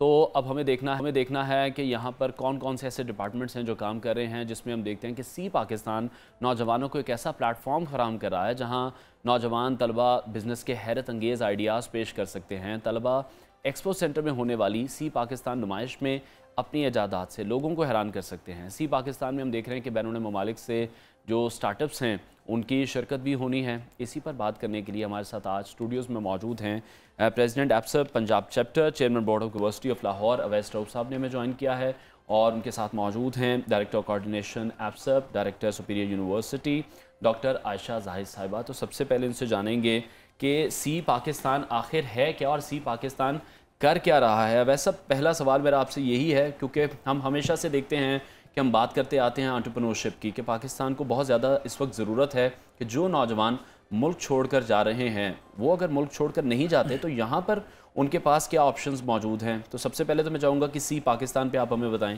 कि सी पाकिस्तान क्या कर रहा है। बहुत शुक्रिया जी आपका। सी पाकिस्तान एक नेशनल इवेंट है जो private sector universities of Pakistan की तरफ से एक स्पॉन्सर्ड इवेंट है जिसमें प्राइवेट और पब्लिक सेक्टर यूनिवर्सिटीज़ के स्टूडेंट्स और ग्रेजुएट्स इसको पार्टिसिपेट कर रहे हैं, ज्वाइन कर रहे हैं। तकरीबन 157 यूनिवर्सिटियाँ पाकिस्तान में इसमें पार्टिसिपेट कर रहे हैं। इवेंट है क्या, बेसिकली एक स्टार्टअप इवेंट है जहां हम पूरे पाकिस्तान से स्टूडेंट्स और ग्रेजुएट्स जो नए आइडियाज़ के साथ आते हैं उनकी एप्लीकेशंस रिसीव करते हैं। इस दफ़ा 1100 से ज़्यादा इंडिपेंडेंट प्रोजेक्ट्स की एप्लीकेशंस हमने रिसीव की, उनको स्क्रूटनाइज़ किया और फिर वो एक पूरे प्रोसेस से गुजार के पूरे मुल्क में मुख्तलिफ़ शहरों में मुख्तलिफ़ यूनिवर्सिटीज़ में इवेंट हुए और अब वो कल्मिनेट कर रहा है लाहौर में। उस 1100 में से 100 एप्लीकेशंस जो हैं वो फाइनलाइज हुई, उनको यहाँ ला के स्टार्टअप्स को प्रेजेंट किया जाएगा एंटरप्रेन्योर्स के सामने, सक्सेसफुल बिजनेसमैन के सामने, जो उसमें इन्वेस्ट करेंगे और इंशाल्लाह वो स्टार्टअप्स अगली स्टेज में मूव करके कामयाब बिजनेसेस बनेंगे। ठीक हो गया, ज़बरदस्त। तो डॉक्टर साहब आपसे मैं ये जानना चाहूँगा, जिस तरह से एक बहुत ही अहम प्लेटफॉर्म बन चुका है सी पाकिस्तान, तो इस साल फिर हम क्या डिफरेंट देखने जा रहे हैं? इस साल सी पाकिस्तान को हमने जो है वो इसका इंटरनेशनल चैप्टर हमने लॉन्च किया। वैसे तो ये सी पाकिस्तान पिछले 5 साल से हो रही है। पहले इसको हम सुपीरियर यूनिवर्सिटी के प्लेटफॉर्म से कर रहे थे, पिछले 2 साल से इसको हम एप्सअप के साथ हमने इसको लिंक किया है और अब एप्सअप इसको जो है वो होल्ड कर रही है। एप्सअप की वजह से जो है ये सी Pakistan has become a national event last year और this year it has become an international event. तो इस वक्त हमारे पास जो है वो तकरीबन 25 कंट्रीज़ से 55+ डेलीगेट्स इस वक्त यहाँ पर मौजूद हैं मुख्तलिफ नेशनैलिटी से, और वो ना सिर्फ अपने प्रोडक्ट्स को डिस्प्ले कर रहे हैं बल्कि डिफरेंट पैनल्स में भी वो अपनी एक्सपर्टीज़ शेयर कर रहे होंगे। उसके साथ साथ वो यहाँ की बिज़नेस कम्युनिटी के साथ और यहाँ के जो स्टार्टअप्स हैं इनको इंटरनेशनल अपॉर्चुनिटीज़ जो हैं उसका भी एक्सपोजर दे रहे होंगे। ठीक है। अच्छा, जैसे से आप भी ये बता रही हैं कि it's going to be an international event, जैसे बहुत सी ऐसी कंपनीज बाहर की भी आएंगी जो स्टार्टअप पे वहाँ पर काम करती है, हमें दिखाई दे रही हैं। तो जब आइडियाज़ शेयर किए जाते हैं, अगर मैं पिछले साल का आपसे जानना चाहूँ कि कितने आइडियाज़ ऐसे आए जो कि आज हम देख रहे हैं कि मार्केट में मौजूद हैं या हमें काम करते दिखाई दे रहे हैं? जी, लास्ट ईयर वाली जो हमारी एक्सपो है, अगर उसका हम इम्पैक्ट देखें तो उस वक्त हमारे पास 100 स्टार्टअप्स हमने जो है वो लिए थे। अबाउट 70% ऑफ दो स्टार्टअप्स जो हैं वो अभी भी सारे के सारे ऑपरेशनल हैं और 30% जो स्टार्टअप्स थे जो आइडिएशन की स्टेज में थे वो अब जो है वो ग्रोथ की स्टेज में हैं। तो तकरीबन 100% जो लास्ट ईयर के स्टार्टअप्स थे वो इस वक्त जो हैं वो ऑपरेशनल हैं और मार्केट में ऑपरेट कर रहे हैं। उसमें से 25 से 30% लोग ऐसे थे जिन्होंने इन्वेस्टमेंट भी रेस की है और अपने बिजनेसेस को जो है वो फर्दर इस्टेब्लिश किया। ठीक है। अब ऐसा जिस तरह अब हम आजकल देख रहे हैं, हमारी मैशत ख़राब है, महंगाई के जो हालात हो चुके हैं, हर नौजवान की ये कोशिश है कि वो बाहर चला जाए, और जब हमारे नौजवान, पढ़े लिखे नौजवान अपने आइडियाज़ लेकर बाहर जाकर काम करेंगे तो पाकिस्तान को फिर कौन लोग सर्व करेंगे? तो उसके लिए तो एक बड़ा अच्छा प्लेटफॉर्म है, आपको लगता है? एक जो अभी रिसेंटली सर्वे हुआ उसमें तकरीबन 70-75% पाकिस्तानी बच्चे जो एजुकेशन ले रहे हैं या ग्रेजुएट कर चुके हैं वो मुल्क से बाहर जाना चाहते हैं और उनके पास 2 एवेन्यूज़ हैं बाहर जाके काम करने। एक तो वो कि फ़र्दर स्टडीज़ कर लें और फिर जॉब प्लेसमेंट हो, दूसरा है कि इमीडिएटली यहाँ से डिग्री की बेस पे बाहर कहीं उनकी जॉब प्लेसमेंट हो। और जो पीछे 20-25% रह गए उनसे जब पूछा गया कि भाई आप क्या करना चाहते हैं, तो टोटल में से 5% वो हैं जो जॉब सीख कर रहे हैं, बाकी 20-25% लोकल अपने बिजनेसेस नए बना रहे हैं या अपने फैमिली बिजनेसेस को ज्वाइन कर रहे हैं। तो इस वक्त वो पुरानी मेंटालिटी जॉब सीकिंग की ख़त्म हो गई है। ये अच्छा भी है, बुरा भी है। इसमें प्रॉब्लम ये है कि इकॉनमी की कंडीशन है और लोग फील करते हैं कि नई जॉब्स नहीं है। ये स्टार्टअप एनवायरनमेंट अभी with in last 4 to 5 years he develop हुआ है, जहाँ अब ग्रेजुएट्स ये समझते हैं कि उन्हें जॉब्स तो शायद नहीं इतनी अवेलेबल, उन्हें नए स्टार्टअप्स, नए अपने बिजनेसेस ग्रुप्स में मिल के students they coming together and setting up businesses. हम इसी कल्चर को as universities, private universities promote कर रहे हैं और माशाल्लाह पिछले 5 साल में मैंने इस इवेंट को देखा है, प्रोग्रेशन देखी है और specially last year it became a mega national event और इस साल माशाल्लाह 25 मुल्कों से स्टूडेंट्स, ग्रेजुएट्स अपने प्रोजेक्ट लेके पाकिस्तान आए हैं। और मैं समझता हूँ कि पाकिस्तान के लोगों में, स्टूडेंट्स में बड़ा ज़बरदस्त पोटेंशल है नए बिजनेसेस सेटअप करने में, उनको कामयाब करने में। और ये इवेंट, ये हमारी एफ़र्ट जो है ये इसीलिए है कि हमारे ग्रेजुएट्स भी प्रमोट हों, उनको प्लेटफॉर्म मिले। और बहुत जल्द अगले साल आप देखेंगे इंशाल्लाह सी पाकिस्तान का जो 6th इवेंट है उसमें भी है प्लानिंग के 200-250 डेलीगेट पाकिस्तानी फ़ॉरेन मुल्कों में जो बड़े अच्छे बिजनेसेस चला रहे हैं वो आएँ और पाकिस्तान आके हमारे जो स्टार्टअप्स हैं उनके अंदर इन्वेस्ट करें और फिर उनको इंटरनेशनल लेके जाएं। तो ये बड़ा एक ज़बरदस्त इवेंट बने। इस साल तो जो हमने सक्सेस अचीव की है, अगले साल इससे भी ज़्यादा इंशाल्लाह हमारी ठीक है इंशाल्लाह। और जिस तरह से आपको लग रहा है कि जो सी पाकिस्तान है वो कितना हेल्पफुल है उन लोगों के लिए या उन लोगों को रोकने में जो कि पाकिस्तान छोड़ना चाह रहे हैं, जिनको एक प्लेटफॉर्म नज़र आ गया है, कोई उम्मीद की किरण नज़र आ गई है? जो पाकिस्तान छोड़ना चाह रहे हैं उनकी तादाद तो तकरीबन मिलियन के करीब बिल्कुल ऐसी है। इस साल हमने रिपोर्ट शेयर की थी कि अभी 8 महीने गुजरे हैं इस साल के और 5.5-6 लाख जो है चले गए। तो वो एक ओवरऑल मैक्रो इकोनॉमिक इफ़ेक्ट है। शायद हम उसमें बहुत ज़्यादा भी इम्पैक्ट नहीं क्रिएट कर सकते, मगर आप नेक्स्ट ईयर देखेंगे इंशाल्लाह हमारी कोशिश है। ऑलरेडी हम 1000 से ऊपर स्टार्टअप्स को अट्रैक्ट किया हमने इस दफ़ा, तो हमारी कोशिश है वो इससे भी ज़्यादा हो और एक थोड़ी बहुत होप और पॉजिटिविटी मुल्क के बारे में और सर्कमस्टांसेस के बारे में इंशाल्लाह रहे। जैसे ही थोड़े से हालात मुल्क के बेहतर हुआ, आप देखेंगे हालात बदल जाएंगे इंशाल्लाह। अभी थोड़ा सा डिप्रेशन शायद ज़्यादा है, इंशाल्लाह वो बेहतर होगा और ये इवेंट ज़रूर उसको सपोर्ट करेगा, उस माइंडसेट। ठीक है। अच्छा डॉक्टर साहिबा, अब बात करते हैं जॉब सीकिंग की। जिस तरह से वैसा भी कह रहे थे कि अभी भी हम देख रहे हैं कि जॉब सीकर्स मार्केट में मौजूद हैं, जॉब क्रिएटर्स भी मौजूद हैं। तो जॉब क्रिएटिंग आपको लगता है ज़्यादा बेहतर है? क्योंकि बहुत से लोगों के लिए हम हमेशा यही देखते हैं कि हम लोग हुकूमत से, जो हुक्मरानों से शिकायत करते दिखाई देते हैं कि बेरोज़गारी बहुत ज़्यादा है, नई जॉब्स नहीं निकल रही हैं। तो फिर जो इस तरह से एंटरप्रेन्योर्स आ रहे हैं, जो अपने स्टार्टअप्स कर रहे हैं, तो ये तो एक बहुत बेहतर अमल है कि वो खुद भी एक काम कर रहे हैं, एक बिज़नेस डेवलप कर रहे हैं, साथ ही साथ बहुत से लोगों को वो नौकरी भी दे रहे हैं। बिल्कुल आप सही कह रहे हैं, क्योंकि जिस तरह की हमारी इकोनॉमी की सिचुएशन है और जिस तरह से हमारा ग्लोबल एनवायरनमेंट चेंज हो रहा है, इस सिनेरियो के अंदर जो एंटरप्रेन्योरशिप है वो मेरा ख्याल है कि सिर्फ ओनली सोल्यूशन है या वे फॉरवर्ड है। किसी की मुल्क में अगर आप तरक्की देखते हैं तो आप देखते हैं कि एंटरप्रेन्योरशिप उसका जो है वो ग्रोथ इंजन होता है। और अगर हमारे मुल्क ने तरक्की करनी है तो हमें भी एंटरप्रेन्योरशिप की तरफ मूव करने की ज़रूरत है। इसी चीज़ को हमने मद्देनज़र रखते हुए सुपीरियर यूनिवर्सिटी में 5 साल पहले हमारी जो रेक्टर हैं डॉक्टर सुमेरा, उनकी सरबराही में हमने एंटरप्रेन्योरशिप रेवोल्यूशन प्रोग्राम शुरू किया, जिसके नतीजे में आज आपको ये सी पाकिस्तान जो है वो नज़र आ रहा है।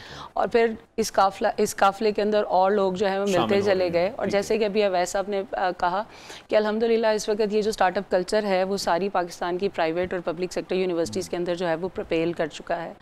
तो मुझे ये लगता है कि अगर हम इसी तरह अपने स्टूडेंट्स को एंटरप्रेन्योरियल एजुकेशन और एंटरप्रेन्योरियल ट्रेनिंग सिर्फ लेके जाते रहें तो हमें गवर्नमेंट की तरफ नहीं देखना पड़ेगा। और जो हमारे मुल्क की इकोनॉमिक सिचुएशन है उसको भी हम बेहतर कर सकते हैं। और हमारी जो यूथ है जो इतनी फ्रस्ट्रेटेड है, जो कि और उसके पास कोई प्रॉपर डायरेक्शन नहीं है, वो भी अगर अपना काम करेंगे, लोगों के लिए जॉब्स क्रिएट करेंगे तो उनको भी एक जो है वो डायरेक्शन मिल जाएगी। ठीक है। अच्छा डॉक्टर साहब, जिस तरह से आपने डायरेक्शन की बात की है, मैं ऑब्वियसली हर किसी इंसान का एक एक्सपीरियंस रहा होता है। जिस तरह से हम निकलते हैं मैट्रिक करके, A-लेवल O-लेवल करके निकलते हैं, तो फिर आगे हम बिल्कुल देखते हैं कि हमें कुछ आइडिया नहीं होता कि हमने करना क्या है, किस तरफ जाना है। तो इसमें आप देखते हैं जो कॉलेजेस हैं या यूनिवर्सिटीज़ हैं, उनका रोल एक बहुत ज़्यादा इंपॉर्टेंट है। जब भी हम किसी कॉलेज में दाखिला लेते हैं, यूनिवर्सिटी में जाते हैं, तो स्टूडेंट की जो गाइडिंग वो वहाँ पर हो रही है, उनको जो गाइडेंस वहाँ पर मिल रही है वो बहुत ज़्यादा इंपॉर्टेंट होती है उनको अपनी फील्ड सेलेक्ट करने के हवाले से। जहाँ सुपीरियर के मैं एक प्लान की बात करूँगा 3U1M, जिसकी वजह से अब हम देख रहे हैं कि मार्केट में जिस तरह से स्टूडेंट्स हैं, पहले वो 3 साल अगर यूनिवर्सिटी में हैं, फिर उसी तरह 1 साल उन्हें मार्केट में भेजा जाता है उनका एक्सपीरियंस गेन करने के लिए, और वहीं से स्टूडेंट्स को जॉब्स भी मिलना शुरू हो जाती हैं। जी बिल्कुल इसी तरह से है। अब आप देखें कि जो हमारा हायर एजुकेशन का जो लैंडस्केप है उसमें यूनिवर्सिटीज़ का रोल थोड़ा सा चेंज हो रहा है। यूनिवर्सिटीज़ का रोल था कंसिडर किया जाता था नॉलेज क्रिएशन। अब नॉलेज क्रिएशन के साथ साथ यूनिवर्सिटीज़ का एक और रोल रहा है, वो ये है कि आप सोशल इम्पैक्ट क्या क्रिएट करते हैं। अब सोशल इम्पैक्ट आप कैसे क्रिएट कर सकते हैं? जब आप जॉब्स क्रिएट करेंगे। सोशल इम्पैक्ट आप कैसे क्रिएट कर सकते हैं कि जब आप सोसाइटी में कोई कम्युनिटी के अंदर कुछ कंट्रीब्यूट कर रहे होंगे। तो इसी को सामने रखते हुए हमने ये जो 3U1M प्रोग्राम है इसको हमने शुरू किया, और अल्हम्दुलिल्लाह इन द लास्ट 2 years हमने 130 डिफरेंट स्टार्टअप्स जो हैं वो हमने प्रोड्यूस किए हैं, जिन्होंने 1200 नई जॉब्स क्रिएट की हैं। और जनरली अगर आप देखें तो 2 out of 10 स्टार्टअप्स जो हैं वो सर्वाइव करते हैं। तो अल्हम्दुलिल्लाह हमारे जो स्टार्टअप्स हैं उनका सक्सेस रेट 100% है। इसका मतलब ये है कि हमारे यूथ में बहुत ज़्यादा पोटेंशियल है, और हम सबको as the representatives of the higher education हमें इसके ऊपर काम करने की ज़रूरत है कि हम अपनी यूथ के लिए डायरेक्शन कैसे सेट कर सकते हैं, उनके लिए नई अपॉर्चुनिटीज़ कैसे क्रिएट कर सकते हैं, और कैसे उनके अंदर वो स्किल्स इम्पार्ट कर सकते हैं जिसकी वजह से उनकी एम्प्लॉयबिलिटी और उनकी मार्केट रेडीनेस जो है वो इम्प्रूव कर सके। और मेरा ख्याल है कि सी पाकिस्तान एक ऐसा प्लेटफॉर्म है जिस पे नेशनल और इंटरनेशनल स्पीकर्स और सारी पाकिस्तान की प्राइवेट और जो पब्लिक सेक्टर यूनिवर्सिटीज़ हैं वो मिलकर अपने यूथ को वो स्किल सेट, वो ट्रेनिंग और वो सारी चीज़ें जो है वो प्रोवाइड करने की कोशिश कर रही हैं। ठीक है। अच्छा, वैसे जब हम बात करते हैं एंटरप्रेन्योरशिप की, तो आज मुश्किलात भी हैं जो कि माशरे का हिस्सा ही हैं। हम हर मुल्क की जब सूरत हाल देखते हैं तो कोई ना कोई मुल्क किसी न किसी मुश्किल को इस वक्त डील कर रहा है। तो जिस तरह से बहुत से लोग बाहर जा रहे हैं, इधर उधर से कर्ज उठाते हैं, पैसे इकट्ठे करते हैं, आपको पता है मिलियंस में फ़ीस है, यहाँ पर रहकर क्यों रुझान नहीं है कि पाकिस्तान में रहकर काम किया जाए, पाकिस्तान को भी सर्व किया जाए, अपने मुल्क में अपने लोगों में रहकर पाकिस्तान की तरक्की के लिए हम काम करें? ये रुझान आपको क्या लगता है क्यों फिर कम होता जा रहा है? नहीं, आप ठीक कह रहे हैं। ये एक तो पहला इशू जो फेस हम कर रहे हैं वो ये है कि चूँकि जॉब्स नहीं पाकिस्तान में इनफ जनरेट हो रही हैं, और अगर हो भी रही हैं तो आप देखें इस साल तकरीबन 45 लाख बच्चा 18 साल की उम्र क्रॉस कर रहा है। तो हर साल 50-60 लाख लोग उस जॉब मार्केट में एंटर होते हैं विद और विदाउट क्वालिफिकेशन। ठीक है, 8 से 10 लाख बच्चा ज़्यादा से ज़्यादा यूनिवर्सिटीज़ और कॉलेजेस से पढ़ के मार्केट में आ रहा है। जो 30-35 लाख है जो जिसके पास कोई क्वालिफिकेशन नहीं, वो भी मार्केट में तो आ रहा है, वो भी जॉब सीख कर रहा है। तो अभी चूंकि इकोनॉमी की ग्रोथ उतनी नहीं है जितनी पॉपुलेशन ग्रोथ है, इसलिए लोग इमीडिएटली समझते हैं और सोचते हैं कि लेट्स गो अब्रॉड, कहीं बाहर जाके अपना चांस लेते हैं। इस वजह से ये एक माइंडसेट हमें फीलिंग है और फैक्ट भी है कि एक बहुत बड़ी तादाद बाहर जाना चाहती है, लेकिन एक बहुत बड़ी तादाद, मैंने जैसे आपको कहा 20-25-30% बच्चे ऐसे हैं जो रहना चाहते हैं पाकिस्तान में, और यहाँ जॉब्स चूँकि इतनी नहीं है तो वो बिजनेसेस की तरफ ही जा रहे हैं। और दो बिजनेसेस हैं, एक है कि वो अपनी फैमिली बिजनेस में वापस जाते हैं और उसको इनोवेट करते हैं, उसमें इम्प्रूवमेंट लाते हैं क्योंकि सेकंड जनरेशन थर्ड जनरेशन। एक है कि फैमिली बिजनेस नहीं है और अब बच्चे कोशिश कर रहे हैं कि नया बिजनेस स्टार्ट किया जाए, तो वो भी तादाद अगर आप देखेंगे तो 8-10 लाख बच्चा हर साल अपने बिजनेसेस सेटअप करना या अपने बिजनेसेस को फ्लरिश करने की कोशिश कर रहे हैं। हमें उस कल्चर को भी सपोर्ट करना है। जो बाहर जाना चाह रहे हैं वो भी बाहर जाके अगर कामयाब होंगे इंशाल्लाह तो पाकिस्तान में वापस आपको फॉरेन एक्सचेंज भेजेंगे, उसको भी प्रमोट करने में कोई हर्ज नहीं है। तो मैं समझ रहा हूँ ये दोनों चीज़ें साइमल्टेनियसली चलें। एक हम लोकल बिजनेसेस की तरफ बच्चों का रुझान पैदा करें और उन्हें सिखाएं कि वो कामयाब हों। दूसरा जो बाहर जाके फर्दर एजुकेशन लेते हैं या बाहर जाके जॉब प्लेसमेंट है, उनको भी वो स्किल सेट दें कि वो ग्लोबली कामयाब हों। आई थिंक यूनिवर्सिटीज़ ये इस तरफ अगर फोकस करें इंशाल्लाह तो आपका बच्चा फ्रस्ट्रेट कम होगा और दोनों लोकल डोमेस्टिक इंटरनेशनल मार्केट में इंशाल्लाह कामयाब होगा। हमारा IQ कौम का वन ऑफ द हाईएस्ट है दुनिया में। जहाँ भी जाएंगे आप देखेंगे पाकिस्तानी बेहतरीन, पॉजिटिव हो या नेगेटिव हो, लेकिन हाई है, हम हैं ठीक है हम इंशाल्लाह। तो जिस तरह से हम ये देखते हैं एग्रीकल्चर वाइज अगर मैं बात करूँ, हम लोग बहुत रिच हैं। अब सी पाकिस्तान प्लेटफॉर्म की इसके थ्रू आपको लगता है कि हमें ऐसे एरियाज़ को भी टच करना चाहिए जो लोग एग्रीकल्चर में सर्वाइव करने की कोशिश कर रहे हैं, उनके पास नए आइडियाज़ मौजूद हैं लेकिन इन्वेस्टमेंट्स उनके पास नहीं हैं, तो उनको किस तरह से एंगेज करेंगे? क्योंकि पूरे पाकिस्तान को अगर हमने कवर करना है ये कोई आसान काम नहीं है। अच्छा, एग्रीकल्चर में इस वक्त ग्रीन रेवोल्यूशन की बात है जी। So we have come to this point कि वी रियलाइज कि एग्रीकल्चर हमारी स्ट्रेंथ है, उसको फर्दर स्ट्रेंथन किया जाए। उसके अंदर स्टार्टअप कल्चर अभी उस तरह नहीं आया। अभी अगर आप नोट करें, कल आप आएंगे तो देखेंगे मेजॉरिटी स्टार्टअप्स हर फील्ड के अंदर आ रहे हैं, लेकिन majority technology oriented, technology wise. सो एग्रीकल्चर टेक्नोलॉजीज़ में हमें आना चाहिए। और छोटे छोटे मुल्क हैं, आप हैरान होंगे, नीदरलैंड्स, हॉलैंड जो है वो यूरोप का one of the biggest agriculture exporter बन गया। कैसे? वो ग्रीन हाउस टेक्नोलॉजीज़ की बेस पे। तो हमें उसको देखना चाहिए। बहुत अच्छा आइडिया आपने दिया। आई थिंक डॉक्टर साहब हमने इस पे फोकस नहीं किया। नेक्स्ट टाइम हमें बिल्कुल ग्रीन पाकिस्तान की बात हो रही है, सीड्स की हम बात कर लेते हैं, हम ड्रिप इरिगेशन की बात कर लेते हैं, तो शायद अब ये ऐसे पॉइंट्स हैं कि ज़रूरी हैं जिस पर बाहर की दुनिया अमल कर रही है और ये हम इसमें माला माल थे और अब हम ऐसी स्टेज पर पहुँच चुके हैं कि अब हमें अपने जो ज़रूरी चीज़ें हैं उनको इंपोर्ट करना पड़ रहा है। पहले हम इनको एक्सपोर्ट कर रहे थे, फिर जैसे हम मादनियात की बात करते हैं, शायद वहाँ पर कुछ इस तरह से काम नहीं हो रहा। बहुत से लोग ऐसे मौजूद हैं। मादनियात में जो इन्वेस्टमेंट चाहिए वो स्टार्टअप कल्चर का हिस्सा नहीं हो सकती। अच्छा, लेकिन एक बात आप देखें, जब हम एक्सपोर्ट करते थे हमारी आबादी 75 टू मैक्सिमम 90 मिलियन थी। आज माशाल्लाह 250 मिलियन टच कर रहे हैं हम लोग, और जिस ट्रेंड पे जा रहा है probably with in 2-3 years 300 million. तो हमें ग्रीन हाउस टेक्नोलॉजीज़ की तरफ जाने की ज़रूरत है, और वो टेक्नोलॉजीज़ जिसमें बहुत ज़्यादा ज़मीन नहीं चाहिए। तो पाकिस्तान की सिर्फ ये नहीं कि हमें एक्सपोर्ट के लिए ज़रूरत है, हमारे सर्वाइवल की अब बात है। अब हम वीट इंपोर्ट कर रहे हैं, हम किसी दौर में one of the biggest exporters of wheat थे। तो आई थिंक ये सारी चीज़ें एक किसी हद तक मैं आपके इस प्लेटफॉर्म से रिक्वेस्ट करूँगा कि एक तो एजुकेशन इमरजेंसी की ज़रूरत है इस मुल्क को। इतनी ज़्यादा पीछे से यूथ आ रही है कि हमारे इदारों की कैपेसिटी नहीं है। दूसरा, हमें स्टार्टअप कल्चर की भी इमरजेंसी की ज़रूरत है, क्योंकि हम जितने भी बच्चों को पढ़ा लें, लोकल डोमेस्टिक जॉब्स इतनी अवेलेबल ही नहीं है। तो ये जब एंटरप्रेन्योरशिप कल्चर, तो जो बंदा नौकरियां ढूंढता फिर अपने CV लेके, वो कोई ना कोई आइडिया लेके उस तरफ चल पड़ेगा। तो गवर्नमेंट को इन दोनों चीज़ों का मेरे हिसाब के अंदर इमरजेंसी जॉब्स क्रिएट करेगा। ठीक है डॉक्टर साहब, एक लास्ट कमेंट मैं आपसे चाहूँगा कल के इवेंट के हवाले से थोड़ा सा डिटेल में अगर आप हमें बता दें कि ऑब्वियसली बहुत से लोग आएंगे कल, आपकी क्या एक्सपेक्टेशंस हैं कल के इवेंट को लेकर, और साथ ही साथ जो आम आवाम है उनके लिए एंट्री के हवाले से क्या वहाँ पर तैयारियाँ की गई हैं, क्योंकि बहुत से लोग हैं जो एक्सपीरियंस करना चाहते हैं इस चीज़ को? जी, कल का जो हमारा इवेंट है ये ओपन और फ्री इवेंट है। ठीक है। आपके प्रोग्राम के तवसुत से मैं सारे लोग जो ये प्रोग्राम देख रहे हैं लाहौर और इर्द गिर्द से, उन सबको हम जो है वो वेलकम करेंगे। ज़रूर हमें हमारी एक्सपो पे जो है वो ज्वाइन करें। 9 बजे ये इवेंट शुरू होगा और शाम 5 बजे तक रहेगा। इसमें वहाँ पे 120+ जो स्टार्टअप्स हैं उनकी एग्जीबिशन होगी, उनको देखकर आपको नए आइडियाज़ मिलेंगे और आपको उनके साथ इंटरेक्ट करके पता चलेगा कि आप अपने बिजनेसेस कैसे इस्टेब्लिश कर सकते हैं। उसके साथ पूरी डे लॉन्ग एक्टिविटी है जिसमें बहुत ही लर्नड नेशनल और इंटरनेशनल स्कॉलर्स जो हैं वो डिफरेंट टॉपिक्स के ऊपर बात कर रहे होंगे, जो कि आपको हेल्प कर सकते हैं लोगों को अपनी लर्निंग को इम्प्रूव करने में। वो एंटरप्रेन्योरशिप से रिलेटेड भी हैं, वो बिजनेसेस की ग्रोथ से रिलेटेड भी हैं, और हम अपने फ्रेश ग्रेजुएट्स में क्या ऐसी स्किल्स देखना चाहती है इंडस्ट्री वो भी है।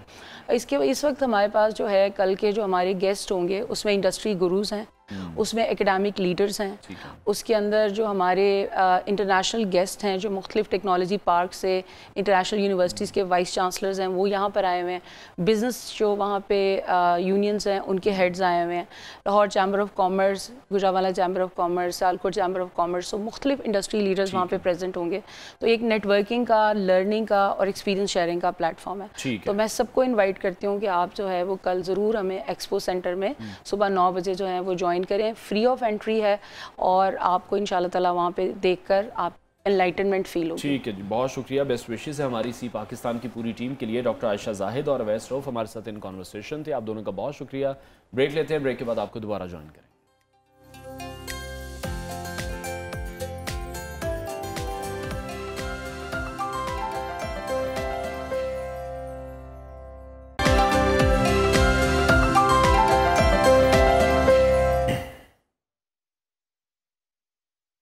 Welcome back. और अब क्रिकेट के जलवे हम देख रहे हैं कि अमेरिका तक पहुंच चुके हैं। चौकों और छक्कों की बरसात के साथ अमेरिका में इस वक्त T10 लीग का मेला सजा हुआ है, जहां पाकिस्तान और भारत के जो साबिक क्रिकेटर्स हैं वो अपना जादू जगाते हमें दिखाई दे रहे हैं। यानी अब जो क्रिकेट जुनून है वो अमेरिकी सरजमीन तक भी पहुंच चुका है। और यहाँ पर हम देख रहे हैं कि सिर्फ क्रिकेटर ही नहीं बल्कि जो पाकिस्तानी और भारतीय शोबिस फनकार हैं वो भी मौजूद हैं, और जिनकी मौजूदगी से T10 का मज़ा और भी बढ़ गया है। आज हमारे साथ मौजूद होंगी बड़ी खूबसूरत अदाकारा हैं उष्णा शाह, उनसे इस हवाले से मज़ीद बात करेंगे।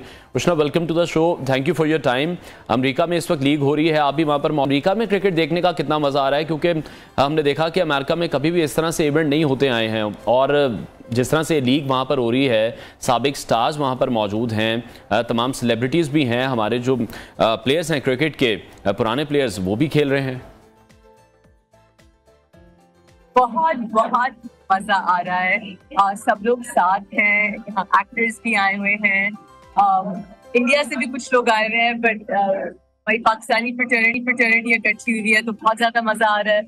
और फिर यही जो लेजेंड्स जिनको इतना हम एडमायर करते रहे वो दोबारा से खेल रहे हैं। रिटायर्ड प्लेयर्स हैं, मोस्टली स्टार्स हैं, और वो बहुत अच्छा खेल रहे हैं।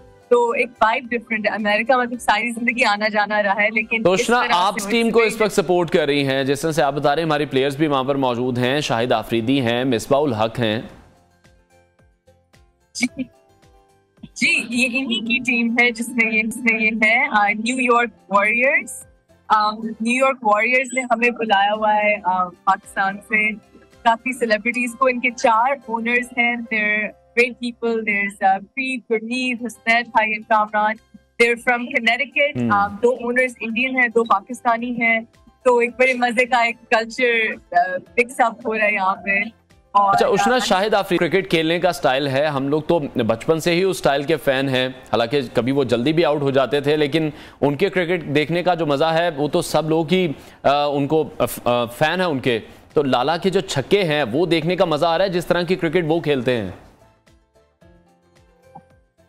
जी बिल्कुल मजा आ रहा है। लाला की और कामरान अख्तर सर की पार्टनरशिप कल परसों बहुत अच्छी थी, और कल बल्कि बहुत फंसा हुआ मैच था जो मिसबा भाई ने फिर लास्ट ओवर में 2 छक्के मारे और हम जीत गए। तो बहुत मजा आ रहा है। कौन कौन से एक्टर्स थे जिनसे आपकी मुलाकात हुई है? मैंने सुनील शेट्टी जी को इधर देखा था फिरते हुए, इधर ही है कहीं, और वो नरगिस है न्यूयॉर्क से, वो भी इंडिया की हैं जी। फिलहाल तो इन्हीं दो से मुलाकात है जी, नरगिस इंडिया फखरी। के क्रिकेटर से काफी मुलाकात, लेकिन मैं उनके नाम मिस प्रोनाउंस नहीं करना चाहिए, ज़ावियर भी आ गए साथ खड़े हैं, मैं उनके नाम मिस प्रोनाउंस हिस्ट्री हो, उनके नाम था से है। ठीक है, जिस तरह से आपने भी बताया न्यूयॉर्क वॉरियर्स के हवाले से, उनके जो मालिकान हैं इंडियन हैं, भारतीय पंजाबी हैं, ये भी एक बड़ा अच्छा इत्तेफाक है।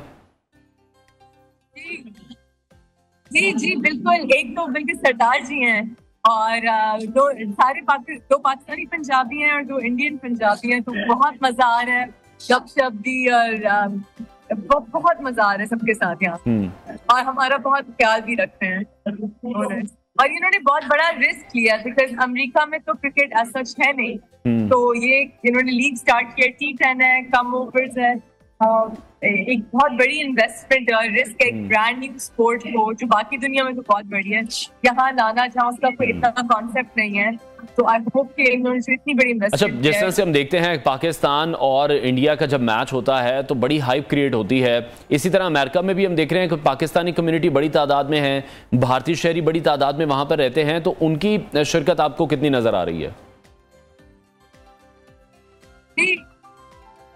जी ज्यादातर इंडियंस और पाकिस्तानी ही है, लेकिन यहाँ वेस्ट इंडीज के लोग भी नजर आ रहे हैं। अभी इतना, क्योंकि फाइनल हम मैचेस में नहीं गए, बहुत ज्यादा लोग नहीं है, वो आहिस्ता आहिस्ता बढ़े हैं जब जैसे मैचेस प्रोग्रेस कर रहे हैं, लेकिन प्रेडोमिनेटली तो इंडियन पाकिस्तानी है, आई एम श्योर उनको। अच्छा उष्णा, हमारे शो में नियो पाकिस्तान में ही आपके शौहर हमजा ने भी शिरकत की थी जब वो गोल्फ चैंपियन बने हैं, तो वहां पर आप भी उनके साथ नजर आ रही थी। उनकी कामयाबी के हवाले से मैं जानना चाहूंगा, आप कितनी सपोर्टिव रही हैं, आपका कितना किरदार रहा है उनकी इस कामयाबी में? उनकी गोल्फ चैंपियनशिप, देखिए मेरा मेहनत तो सारी उनकी अपनी है, और अभी जो उन्होंने टूर्नामेंट जीता उनमें उनके कैडी, उनके फादर थे जो अपने टाइम के टॉप प्लेयर थे, तो मेरा ऐसा तो कोई हाथ बिल्कुल नहीं है, बल्कि मैं वियना में थी भी नहीं, ऑस्ट्रिया में थी भी नहीं, मैं पाकिस्तान में थी, बट ये है कि मैं जितनी सपोर्ट शो कर सकती हूँ दूर से मैं कोशिश करती हूँ। ठीक है, बहुत शुक्रिया। उष्णा शाह हमारे साथ इन कॉन्वर्सेशन थी, और इस वक्त अमेरिका में हम देख रहे हैं कि जो क्रिकेट स्टार्स हैं बड़ी तादाद में मौजूद हैं, पाकिस्तानी एंटरटेनमेंट इंडस्ट्री से ताल्लुक़ रखने वाली बहुत सी सेलिब्रिटीज़ हैं, इंडिया के बहुत से ऐसे एक्टर्स हैं जो इस लीग में शिरकत के लिए वहाँ पर पहुँचे हैं, और काफ़ी ज़ोरों शोर से ये T10 लीग इस वक्त जारी है। आगे बढ़ते हैं, प्रोग्राम का आखिरी हिस्सा है, वायरल वीडियो आपके साथ शेयर करेंगे अमेरिका से, जहाँ पर 13 साला बिल्ली ने कम वक्त में सबसे ज़्यादा बार रस्सी छलांगने का जो हैरत अंगेज़ आलमी रिकॉर्ड है वो कायम कर दिया है। इससे पहले भी हमने बहुत सी वीडियोस देखी हैं, बहुत से लोग अपने जो जानवर हैं उनको ट्रेन करते हैं और Guinness book of world record में फिर उनका नाम भी दर्ज होता है। तो अमरीकी रियासत मिसूरी में किट कैट नामी ये बिल्ली है जिसने अपनी ट्रेनर ट्रिशा के साथ 1 मिनट में 9 बार रस्सी फैलाकर एक नया रिकॉर्ड अपने नाम कर लिया है, जो आप इस वक्त नियो की स्क्रीन पर मुलाहिजा भी कर रहे हैं। और इस हवाले से जो ट्रेनर जिनका नाम ट्रिशा है उन्होंने मीडिया को बताया है कि किट कैट जो कि इस बिल्ली का नाम है, उन्होंने 6 माह की उम्र में ही लोगों के बहुत बड़े हुजूम के सामने रस्सी कूदना शुरू कर दी थी, जिसकी वजह से इस वहम को ख़त्म कर दिया कि जो बिल्लियां हैं उनको तरबियत नहीं दी जा सकती, क्योंकि पहले यही कॉन्सेप्ट था कि बिल्लियों को आप ट्रेन नहीं कर सकते, लेकिन उन्होंने ये करके दिखाया है। और ताकि बिल्ली के कम उम्र होने की वजह से जो उनकी छलांगों की तादाद है उसको कम से कम भी रखा गया है। एक आलमी रिकॉर्ड उन्होंने अपने नाम किया है। सोशल मीडिया पर ये वीडियो आजकल बड़ी वायरल है, लोग हैरान भी हैं क्योंकि इतना आसान काम नहीं है बिल्लियों को ट्रेन करना।